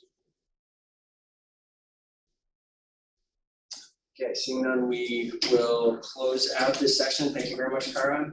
Thank you. And next we have Bill Ward and the Department of Permitting Inspections. She'll set you up, and then that's the forward button. After I had it all queued up, I had my paper, that was gonna be my cue, when I turn the paper, you flip Yes, to the next thing. and I can still I'll do it do that myself. if you'd That's like. Old school paper. We have many options here. Welcome, Bill. Thank you, Mr. Mayor. Good evening, everyone, and I'm gonna try to be brief. That's not one of my strong suits, but I will do my very best. I wanna start. I don't think I would have like said you're like long-winded, Bill. Talk to my wife, Mr. Mayor. Keep it short, Bill, is a common phrase. Yes, so I start with this first photo. I feel like every year, because it's an opportunity to show our housing staff at work, and it's also a chance to give a shameless plug for our spring move-out project, which we do every year in concert with the University of Vermont, Champlain College. As the students are moving out, it helps keep some of the junk out of the green belts in the neighborhood. And it'll be happening this Friday and then next Tuesday. Friday on Loomis Street and Buell Street on Tuesday. The core functions of our department are similar to last year, but for those that are used to just the code enforcement functions, we do not only the rental housing inspections of the just over 11,000 rental units in the city now. We do housing inspections, which include health inspections. Health inspections primarily are those things that are part of the Healthy Housing Code from the state of Vermont. And that work is done in coordination with the Burlington Board of Health. Our zoning team, led by Scott Guston, works on the zoning development review. That work is done in coordination with, among other groups, the Development Review Board. Our trades permit team, building, plumbing, electrical, that work is done in coordination. And if there are appeals of those things, they're done in coordination with the Department of Public Works Commission. And the final major task or core function of our department is vacant building enforcement. The organization chart for the department, just so you have an overview, the person on the left-hand side is sort of a catch-all admin person. Celeste is the front-facing person that someone would see when they walk in the door in office. She's sort of a master of all the different things. handles a lot of the primary trades issues, but can handle just about any other task that comes in the door. The trades team is in that next column. We have 2 building inspectors, 1 plumbing and mechanical inspector, and new this year, we have a 2nd electrical inspector. The zoning team is in the next column over, again, led by Scott Guston. He has 2 planners that work with him, along with a zoning clerk, or I'm sorry, I should have listed that. It's inappropriate. I said clerk, but Joseph is actually a tech. He's a technician who we hired about a month ago and handles permits that come in routinely on the front. And if they need further review, go to the planners. Ted Miles in the middle of that column is our sort of go-to enforcement person on the zoning team. And Charlene is our admin person for the zoning group. Patty Wayman, who I believe is listening tonight, but not here, may be available if we have questions about the housing team that I can't answer. She's the housing manager for that group with 4 inspectors, an administrator, and in that same column, just for organizational purposes, I've got the 3 seasonal graffiti removal staff. The big sort of high-level changes, I mentioned the electrical inspector was just added 2 months ago, and that started to have a big impact on the wait times. I checked last week to confirm that the wait times for inspections where previously were up to 6 weeks, that both inspectors had available time within a 7-day period for inspection. So feeling much better about our ability to respond quickly when there are requests for electrical inspections. This upcoming budget does maintain the current personnel and resources. Small caveat to that is that you'll see in the budget line for the housing division, if you will, there is a reduction of FY23, $83,000, which is primarily the elimination of what I would say is an effective management position. When we transitioned to the Department of Permitting Inspections, we transitioned Ted Miles into what was a management position as the enforcement officer. The council helped with the reclassification and voted on that position. He vacated a union position as an inspector and became a union person, a union worker in a position that was previously a management position. So effectively, we were union neutral, but that vacant inspector position hadn't been filled for the last 2 years, and I have recommended not filling it going forward and removing it from the budget. So that's one significant change there. We'll be continuing with 3 graffiti removal staff. We had 3 last summer season, and 1 just left us within the last month. And in April, we posted jobs for 3 more people. Similar to what Kara just mentioned, we have had a difficult time getting a lot of applicants, but we do have some people that will be available as soon as the school year ends. This photo, I chose those for a reason because that was last year when the graffiti removal team was on South Union Street by Consolidated Communications, when they got to meet the mayor and talk about their work. And then with Councilor Zhang out in the New North End, there was a school incident involving one of the playgrounds having some pretty horrific graffiti. Our graffiti staff worked with the school department staff to get that cleaned up the same day that we got the report from Councilor Zhang. We expect we'll be able to do the same thing in the upcoming year. And the last thing for this, I would say, we will be returning in 2023 to what we consider pre-pandemic levels with some addition. We do think that there's room for growth with that.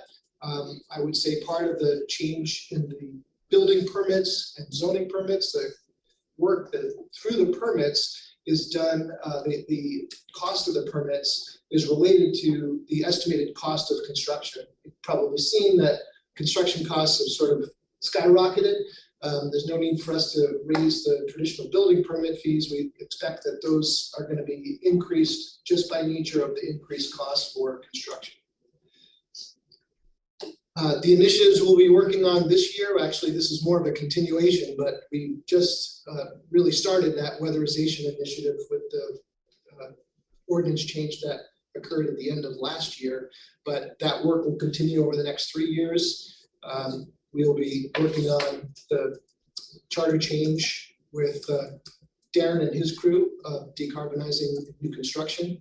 And I hope that, and I've told the mayor by June 6th, I will have a council resolution to bring forward some electrical permit amendments, which would eliminate some of the lower end electrical permits, give people some of the hard times with sort of getting through the door and getting simple projects done that most people think they can do without a permit now.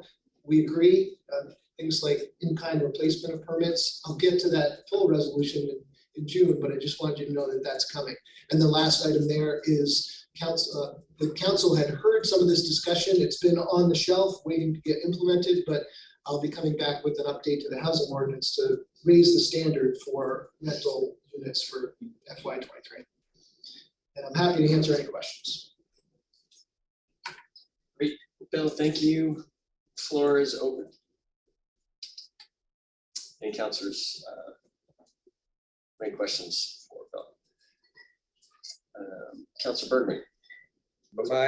My goodness, you'd think that somebody else would have some questions on these things. No, actually, the only question is a follow-up on the report that was published. I'm looking at a CIX report from April 27th regarding the weatherization ordinance, and it noted that only 50% of the landlords had eclipsed their compliance records, have actually scheduled a free energy audit, and the rest are being fined. And I am wondering, one, if you have got an update on that, and two, your assessment of the resources that you can bring to bear to upgrade the weatherization condition of our apartments, which I think are fairly pathetic. Sure. I will say I was very pleased with the news story, because the news, the evening news was not even over when one of the people who had to comply called my cell phone to explain they would be on the phone the next morning to get it resolved. I've confirmed with Vermont Gas that that's happened. I think there are a few people that have dates to come, compliance dates. I know you're familiar with that, Councilor Bergman, but our comply by dates on the last few people still have in the next week or two. They have a little bit of time. I think we're closer to 90% compliant at this point, but if I were to use the comply by date, I would say it's 100% compliance. Vermont Gas saw a big spike in the number of people after that news story that got their weatherization work scheduled. So I think we're on a much faster track to get that accomplished. And I met with Darren's team earlier this week to talk about working on the 2023 compliance group starting on July 1st. So I think we're going to have a much better rollout of that and give that group of property owners a lot more time to come into compliance, because we're going to give them notice 6 months before they even need to comply. So I think that transition will be a lot smoother. Excellent. Perhaps another news story that would put a fire under them would not be a bad idea. Thank you. I'm good. Thank you, Councilor Bergman. Further questions? Looks like you are off the hook. Bill, really great news about the electrical inspections. It's been a while since I checked on that, and that was that's important progress. So thank you. Thank you. Okay, next up we have Brian Pine and CEDO. Welcome, Brian.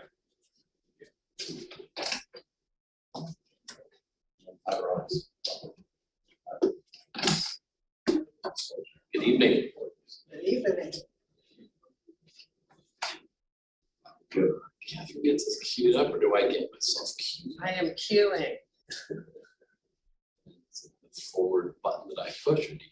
Yes, unless you'd like me to take control. back We're in the over. driver's seat. Okay, great.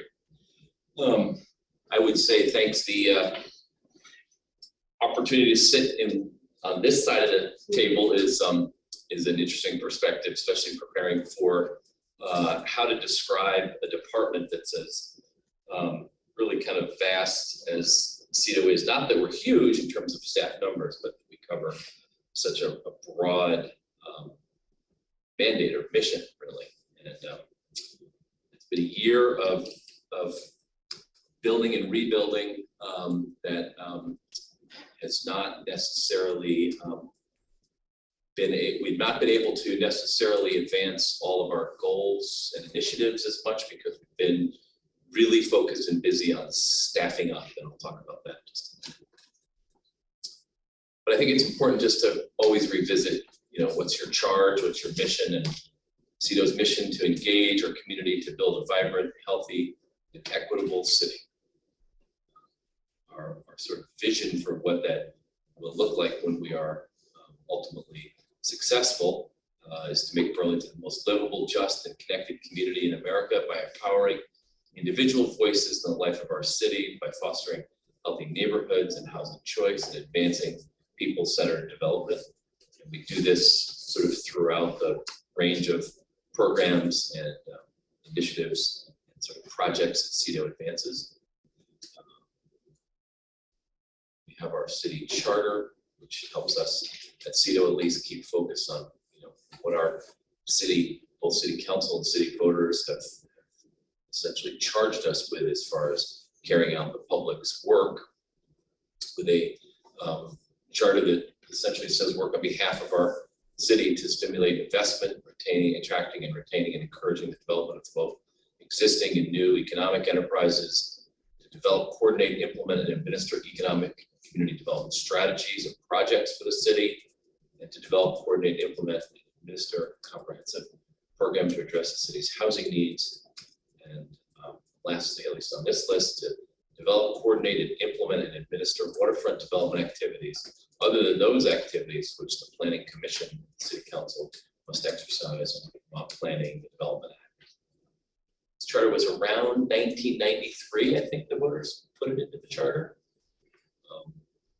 I was involved at the time and can tell you that there'd been talk about sort of maybe sort of merging CEDO back into planning or doing something else with it, or putting a commission over CEDO that would sort of get to decide what the department's efforts were focused on, and this was partly a response to that.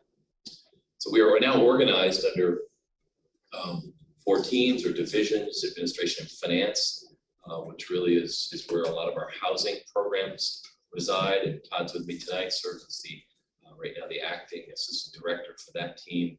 Community justice, headed up by Rachel Jolly. I think everyone knows that essentially we're trying to address and ameliorate the effects of crime and conflict in our community. Community works, which is Samantha Dunn's team, to facilitate relationships between private and public entities to bolster economic development, improve the quality of life, and invest in place. And opportunity engagement, which is headed by Jillian Nanton, focused on creating opportunities for connection and engagement to advance economic, racial, and social equity within our community.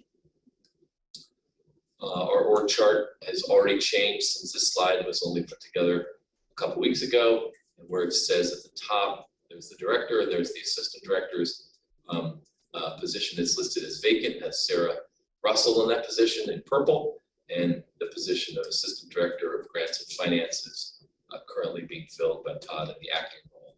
So I have to just point that out and confess we didn't upgrade the org chart on this page anyway. You will see that we have the teams that are organized with the addition of a new team that is the special assistant and homelessness, with a real focus on systems level changes that are really what are the hallmark of cities which have addressed homelessness in a successful way that actually brings us to what is termed functional zero. What that means is that you've created a pathway for people to go from homelessness into permanent housing, and you are ensuring that those who re-enter the sort of the ranks of the homeless, that is both rare and brief, that folks have a really clear pathway to moving. Sorry to interrupt you for just one moment. One of our attendees, our favorite Sharon Busher, has raised her hand, and I just want to make sure there's not a logistical problem. Sure. Sharon, I've enabled your microphone. Is there do you have a problem hearing or some other problem that we can address? I'm so sorry. I was scanning through the org chart and must have hit raise hand. I No apologize. problem. I just want to make sure everyone has all the info. I'm going to lower your hand and let Brian keep going. Thank you. Thank you. I thought maybe since there's a couple vacant positions, since Yes, Councilor Busher may be that'd be looking, good. former Councilor Busher may be looking and wondering whether any of these jobs are really available. The current vacancies at CEDO that are being filled, again, is Katie Kinstead's position as Assistant Director for Grants and Finance, as well as Pit Kiamanovan's position that is currently in the process of being filled. There's other positions here, but they will probably continue to remain vacant until we if we see the need and make a case to the mayor and the council that we need additional funds. But right now there's some positions on here which we're keeping vacant, but we keep them on the org chart just to make sure folks know they still exist on our organizational chart. I'm going to point out that the next chart is not working. I'm trying to click it. Getting there. Is really focused on, there we go.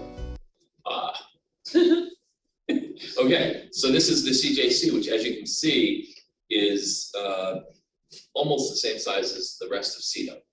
And we refer to ourselves as CEDO North because we're a block north of them. So that's what we say in-house is there's CJC and then there's CEDO North.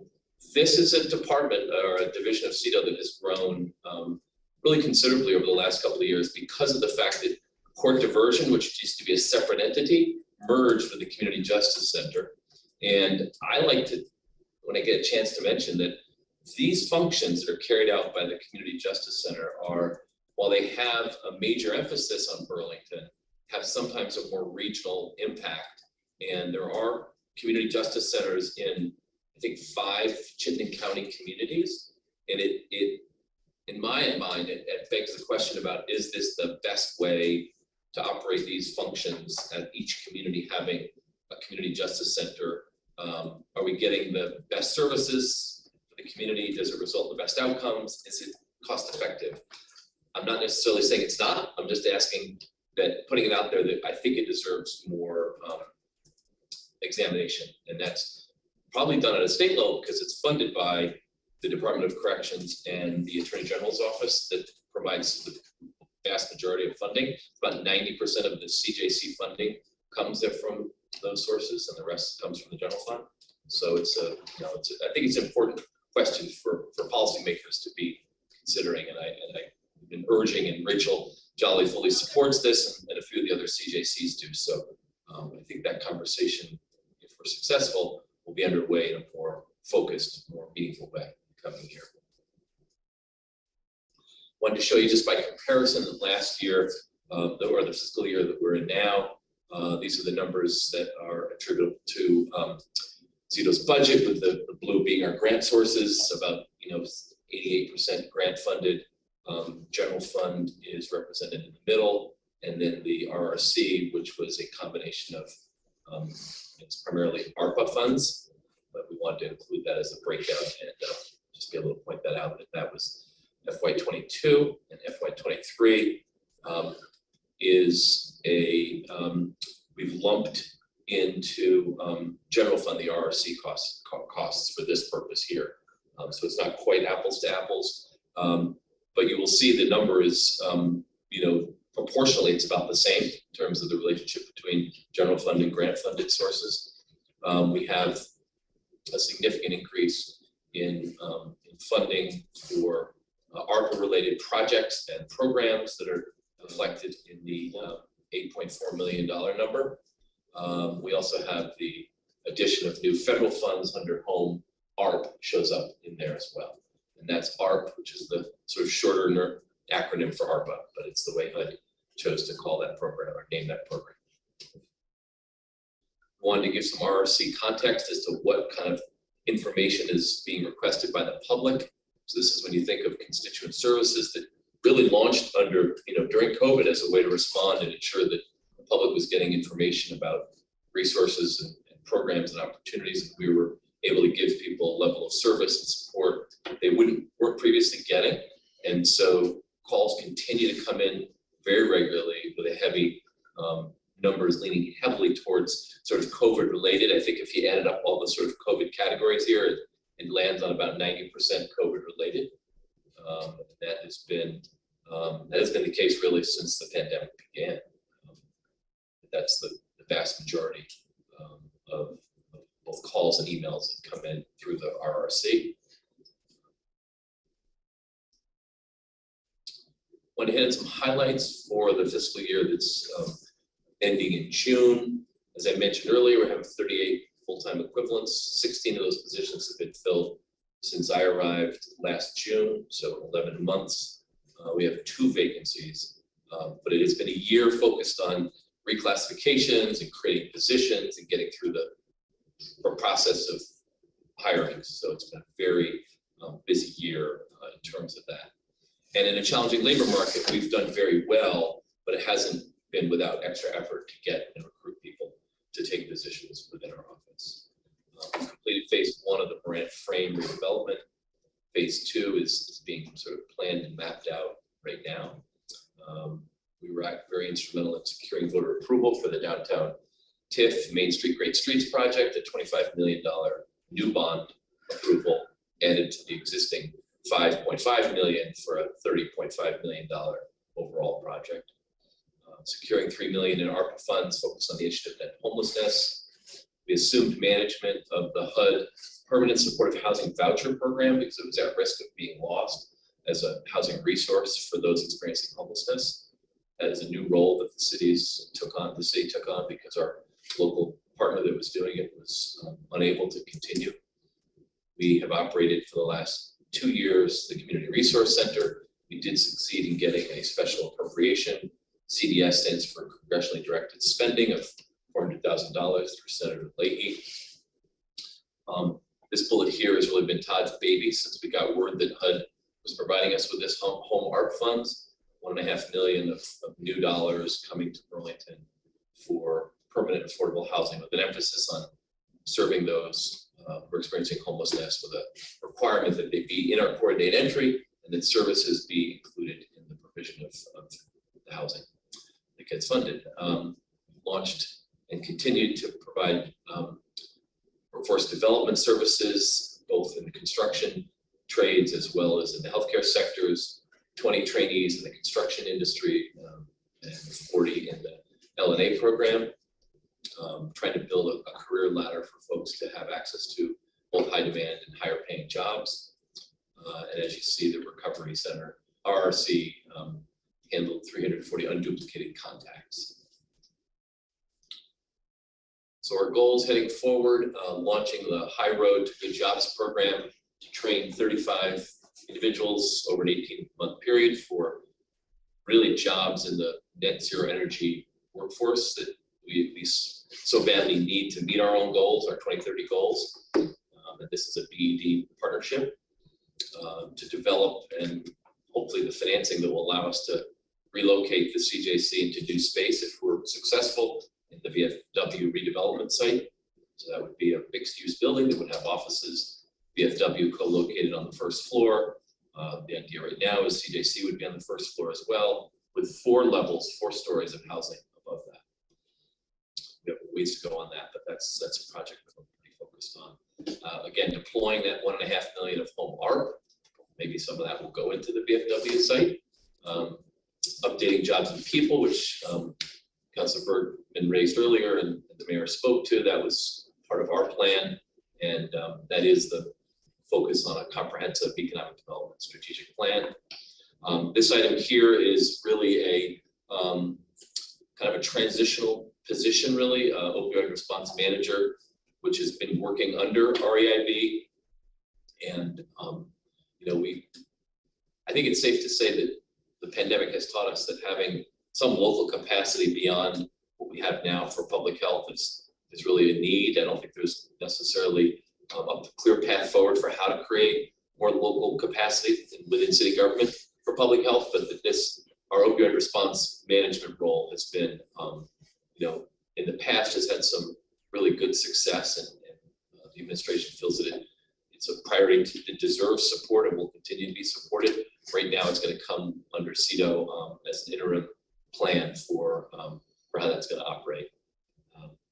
We're going to undertake an equity audit of the CJC that will hopefully serve as a blueprint for how other departments can perform equity audits, which really focus on what does your department currently do, and what is your culture and your practices, and your procedures, and what could you do differently to create a more inclusive, equitable organization and also outcomes based. So it'll focus on both your internal operations and your outcomes in the community. We're going to do an upgrade of the CEDO website. We're aiming to, it comes in conjunction with the council, to both develop and implement an action plan for Memorial Auditorium and the Gateway Block. As you know, the bond question included $1 million for stabilizing Memorial. So we'll be bringing that issue forward. Phase 2 of Moran, rezoning Trinity and portions of South End for new housing development. I think the mayor's laid out a pretty clear and compelling agenda for looking at our land use policies and the need to bring those into sort of, to modernize them and make them possible so that we can create significant new housing in Burlington. Bringing City Place from its where it is today to fruition remains a top goal for everyone, I think. And we have a new customer relations management platform that will become citywide, but it's basically, it's an add-on to See Click Fix called Conversations. And it gives us the ability as our customer service staff will have a much greater way to link its relationship and communication and public engagement to ensure that city services are best delivered in the most efficient and responsive manner. So this is a new tool that we were just learning about, right? We have it now, but we're beginning to implement. Just wanted to share some photos of activities that staff in our office have been involved in. There's a company in the South End called Forbital Factory.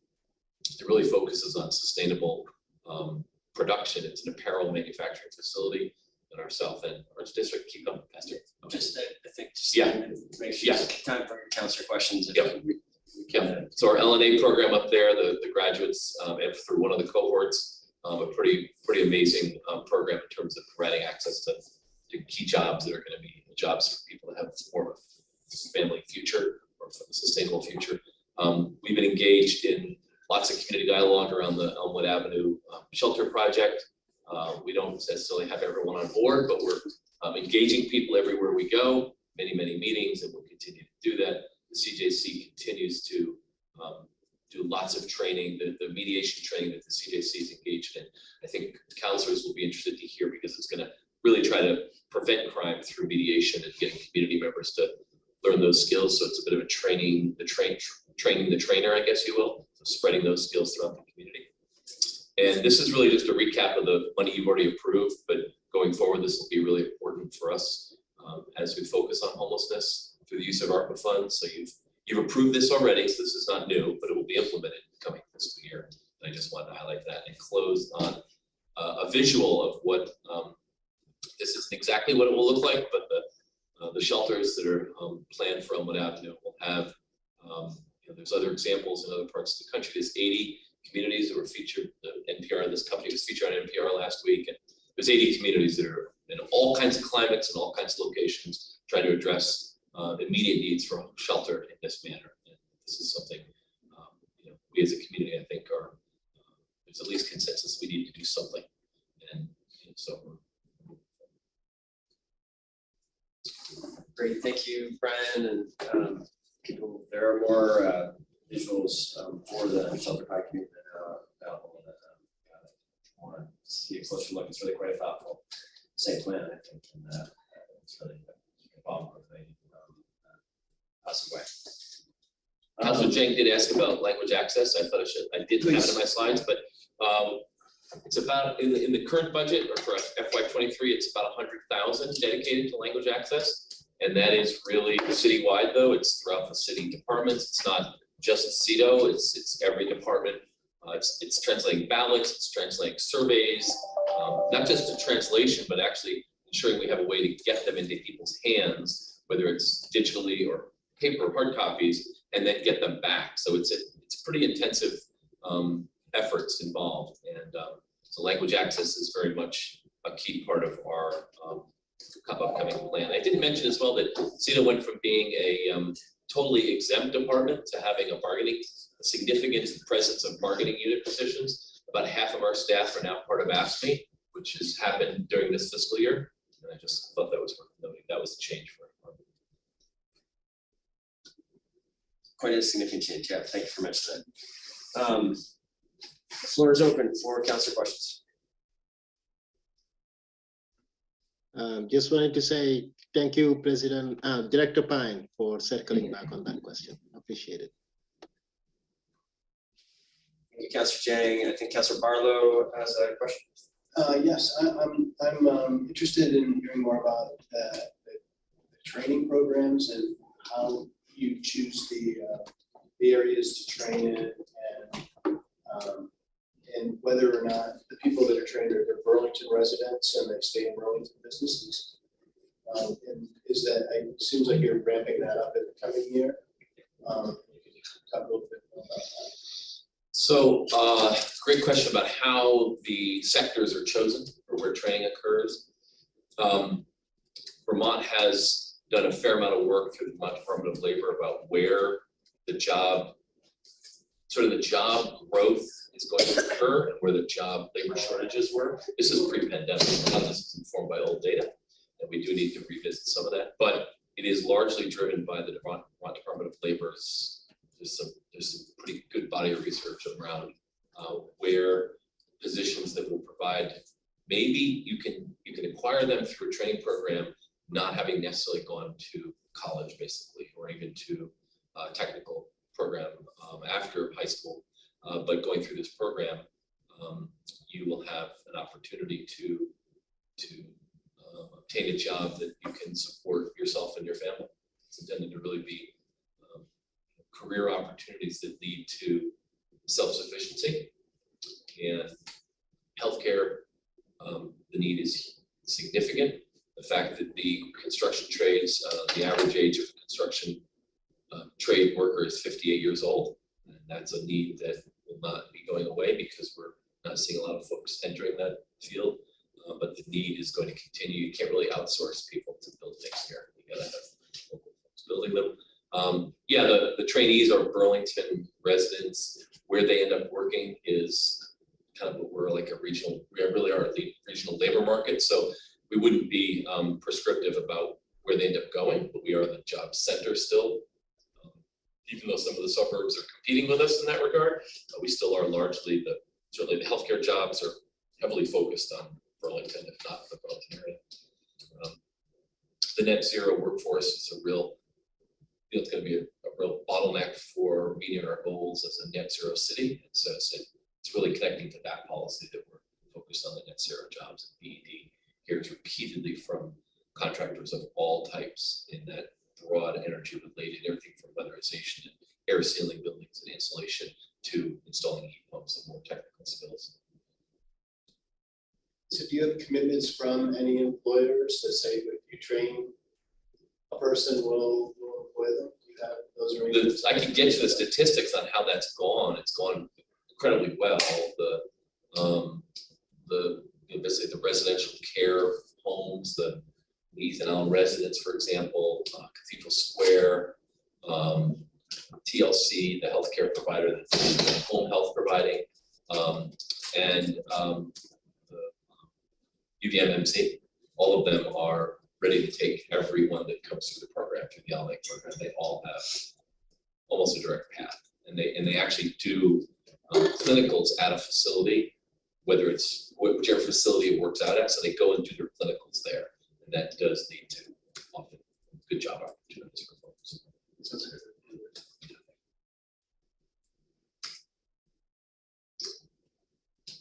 Okay, I'm looking at the councilor screen and not seeing any more raised hands. So we'll close the CEDO section. Thank you both. And our final presentation tonight is from our Director of Planning, Meagan Tuttle. I had to stick around so I could clear them up.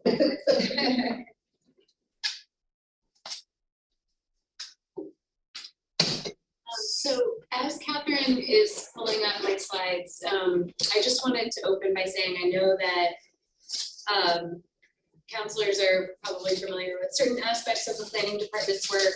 The planning department has definitely undergone a number of transformations in the past several years, starting with the creation of the Department of Permitting and Inspections back in 2019, really leading to the creation of the Office of City Planning as a office that was primarily focused on comprehensive planning and policy work. I would say that we've gone through some other minor iterations. We have certainly, in an unofficial capacity, served as a major part of the city's COVID response for the last 2 years. And now more officially with the adoption of last year's budget, we're now the home of many of the city's analytics and data programs.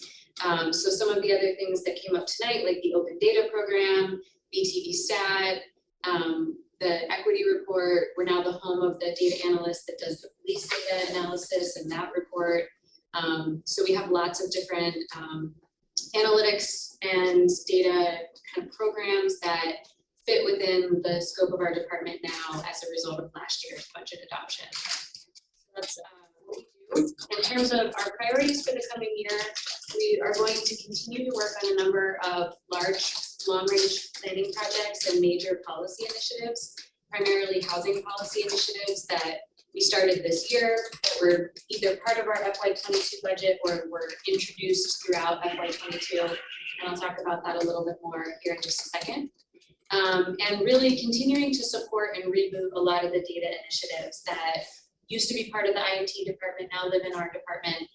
We've been working methodically over the year to restaff and reboot a lot of these programs. So we're going to continue focusing on that rebuilding and onboarding of our team. Our department's budget is pretty straightforward. The overall budget is about $900,000 for city planning. We are largely a general fund supported department. We are anticipating in FY23 that we will have 2 different grants, one from the state of Vermont and one from the Regional Planning Commission, that will make up about 10% of our department's revenues. And this is a welcome increase from the grant revenue that we actually saw last year, and a big help to the projects that we anticipate doing. On the expense side, 2/3 of our department's budget covers just our salaries and benefits. So we're a small department and the majority of our money goes to just supporting our staff. We are anticipating continuing the staff that we have developed over the course of this year and continuing to share part of a position with CEDO that helps with administrative support. So just for reference about what our staffing level is, I thought it'd be helpful to quickly go through a couple of org charts to just illustrate how our department has changed over the past year. At this time last year when David White was presenting our budget, this was our org chart. It was just David and I. We just had 2 full-time employees in the planning department, and we had largely been focused on COVID response and recovery for the last 12 months prior to that, and continued largely through this last year. We were anticipating a leadership transition in November, which was part of our budget presentation. So this is the org chart that the City Council approved, or the funding was approved for this org chart in our budget last year, which was actually to create a new part-time senior advisor position that we were really anticipating would be a role that could help to provide some long-term kind of institutional knowledge and high-level support through our leadership transition in this fiscal year. We also had a budget that was approved that included the relocation of 2 full-time employees from INT that do all of the work to support those data programs that I mentioned. At the very end of the discussion of the budget last year, there was also some funding added to support the police commission's kind of staff role and to do some other work within the city. That was later moved to the clerk's treasurer's department, so that's not reflected here on the org chart. Back in December, I think it was, we brought you a proposal to actually take and convert that senior advisor position into a full-time junior planner position that would be able to support a much broader range of work on the planning side of our department. So we've been really happy to have actually filled that role as of last week. and are now finally fully staffed as a 5 full-time employee department as of just last week. So we are continuing to maintain that level of staffing through this coming year. And we also are looking to formalize a staff share that we have started to do informally with CEDO this year. We have not had a staff support role within our department since 2019, so we are going to help kind of offset the cost of about 10% of a CEDO employee next year to support some of our admin needs. The other major part of our budget, this 30% of our budget, expense side of our budget, is for really helping our small team tackle the big work plan that we have in front of us. So this money helps us to bring on consultants to help extend our staff capacity and expertise for specific, usually major projects. So in our budget for this year, we will be expecting some revenue associated with the grant for the missing middle housing reform project that was started in FY22 next year, so that will continue. And we are looking at funding for 2 new long-range planning projects next year.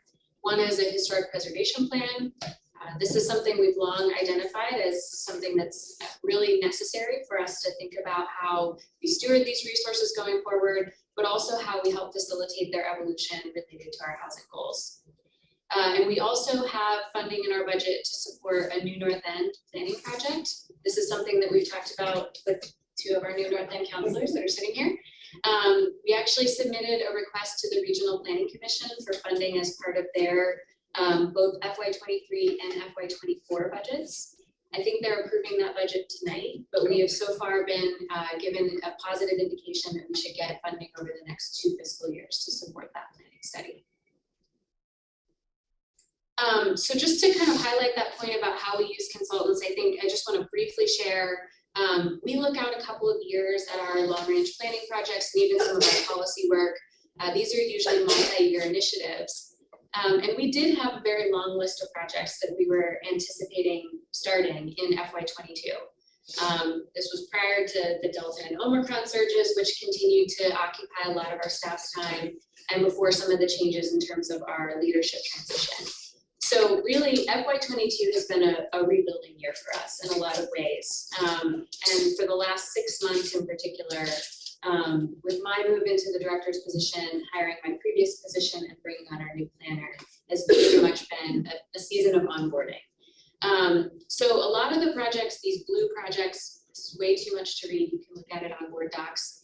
A lot of these like major long-range planning projects and housing-related zoning reforms that we were anticipating starting much sooner in FY22 really got pushed back over the course of the year, just given our capacity. So many of them will continue into FY23. Some of them do have both revenue and expenses associated with them. So separate from the budget that's posted on board docs, we will be asking you for a carryover of some of our funding from this year's budget into next year to help us continue that work. And as a result, we will still have a very full plate next year in terms of the projects we'll be working on. So we're only anticipating really just a couple new major projects starting in FY23. And then just to wrap up here, our department is actually almost exactly level funded. Our proposed budget is almost exactly level funded from last year. I think there's a difference of $1,000. So really the reductions that we've been able to find in our operating expenses from FY22 is helping to offset the projected increases in our staff and benefit costs for next year. And ultimately, when we account for our grant revenue that we're bringing in next year, we'll actually see our department have a net negative, not net negative, we will be reducing our department's impact on the general fund in FY23 from FY22. So I think that's all I have. Great, well done. Okay, the floor is open. Sorry. Any questions from councilors? Councilor Bergman. And then Councilor Jane. Go ahead, Councilor Bergman. Yes. Just quickly, I want to make sure, Meagan, that I have read the task list correctly. and see that the TDM study and the impact fee studies are part of the work plan. Is that right? Yes, that's correct. They both got delayed just because of our staff capacity, but they're both still on our radar. And just in terms of their status, what can we expect in fiscal year 23 with regard to both of those? So in regard to the impact fee study, we have been able to share part of the scope of that project with the Regional Planning Commission. So we will be getting our respective pieces of the research on current, development or anticipated development impacts and potential impact fee implications. I would say the bulk of that work will happen. We both have RFPs developed and we're just kind of waiting for the capacity to get them out and actually do the recruitment process. The TDM and multimodal transportation study will happen at some point after we get started on those projects. We have been working closely with all of you on the major zoning amendment package for our parking and TDM system. And so we're working on getting that through the council, and then that will help free up some of our capacity to be able to focus on thinking through what a scope looks like for that TDM study. Okay. Thank you very much. You know my interest in all of that. And I just want to let you know, if you haven't heard from CATMA, that our previous TDM ordinance changes have had an impact on people joining CATMA. I look forward to carrying on in that vein. Thanks. Thank you, Councilor Bergman. Councilor Jay. Thank you. Yes, so Meagan, I just want to say that how appreciative I am that you are using your connection with CPR in order to secure fund for the New North and, much needed, revitalization. Thank you so much. And also I have to say that you are the only department here that I heard, talking about staff use, using staff with another department. I think in terms of looking into the future, this is an innovation, and I wanted to say that I appreciate it a lot. And also, just wanted to talk a little bit about the senior advisor. It seems from my perspective that this was allowed by the city of Burlington, by the Board of Finance a long time ago, and it seemed that the former director was going to use that position, to fill that position. Can you tell us a little bit, are you going to hire somebody else that's new, or will that same person play this role? Yeah, that's a great question. So in our budget last year, the budget was approved with the anticipation that we would create that senior advisor position. Back in November, David decided that he was actually ready to move on from the city rather than moving into that role. So we actually brought that back to the city council at that time. Instead of moving forward with the creation of a senior advisor position, we repurposed it, and we were able to create one full-time, a more junior level planner position that was able to serve a much broader range of projects for our department. And that was ultimately approved by the Board of Finance, and we hired for that position and have filled it. So we are not at this time anticipating creating or hiring for the senior advisor position.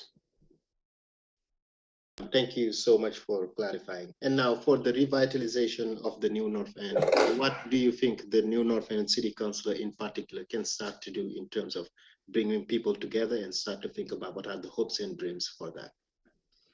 Yeah, that's a great question as well. So I know we've had some discussions within the past year just about what our goals are for what a New North End planning process looks like and how we can all play our part in that process. So I would say after the budget approval process, assuming that we're successful in having the funding on our side and the RPC side, we can start having conversations both about what the timeline looks like for that project.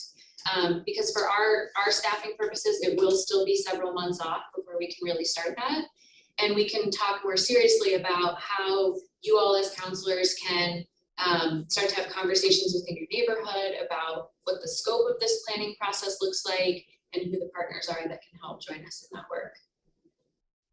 Yeah, finally, thank you again for your work. Much appreciated. Thank you, Councilor Jang. You had a question earlier in the night about the equity report and the administration's plans for that, and maybe Meg could just speak briefly to that. Sure, yeah, so I mentioned that there are several data reporting and data analysis projects that were formerly housed in INT that we've been working on transitioning over to the planning department. So that is one of the projects that we are looking to get back on our radar and make a plan for in 2023. Really because the focus of our data analysts had been primarily on COVID for the first half at least of the fiscal year, and then really on reorienting and rebooting to all of the different reporting that we were doing through the BTD Stat initiative. We're working on trying to get all of those things back up and running. So we'll be looking forward to making a plan for that this year. Great. Are there any, just looking at the counselors online again, I'm not seeing any other raised hands. So we will be adjourning in one moment. Before we do, I do just want to make sure all counselors who are logged on, you may not have seen your email yet. There is a communication from me about an addition to the agenda for tomorrow night's final budget meeting, a executive session that would happen at the end of the budget meeting. It is important that we get a sense. We will need a form for that executive session, so people could let Jordan know whether or not you're going to be able to make it. That would be helpful. And Councilor Jang, we'll have an answer to your question shortly that you emailed. Without further ado, is there any objections? I think we will adjourn for the evening at 7:44 p.m. Thanks, everyone.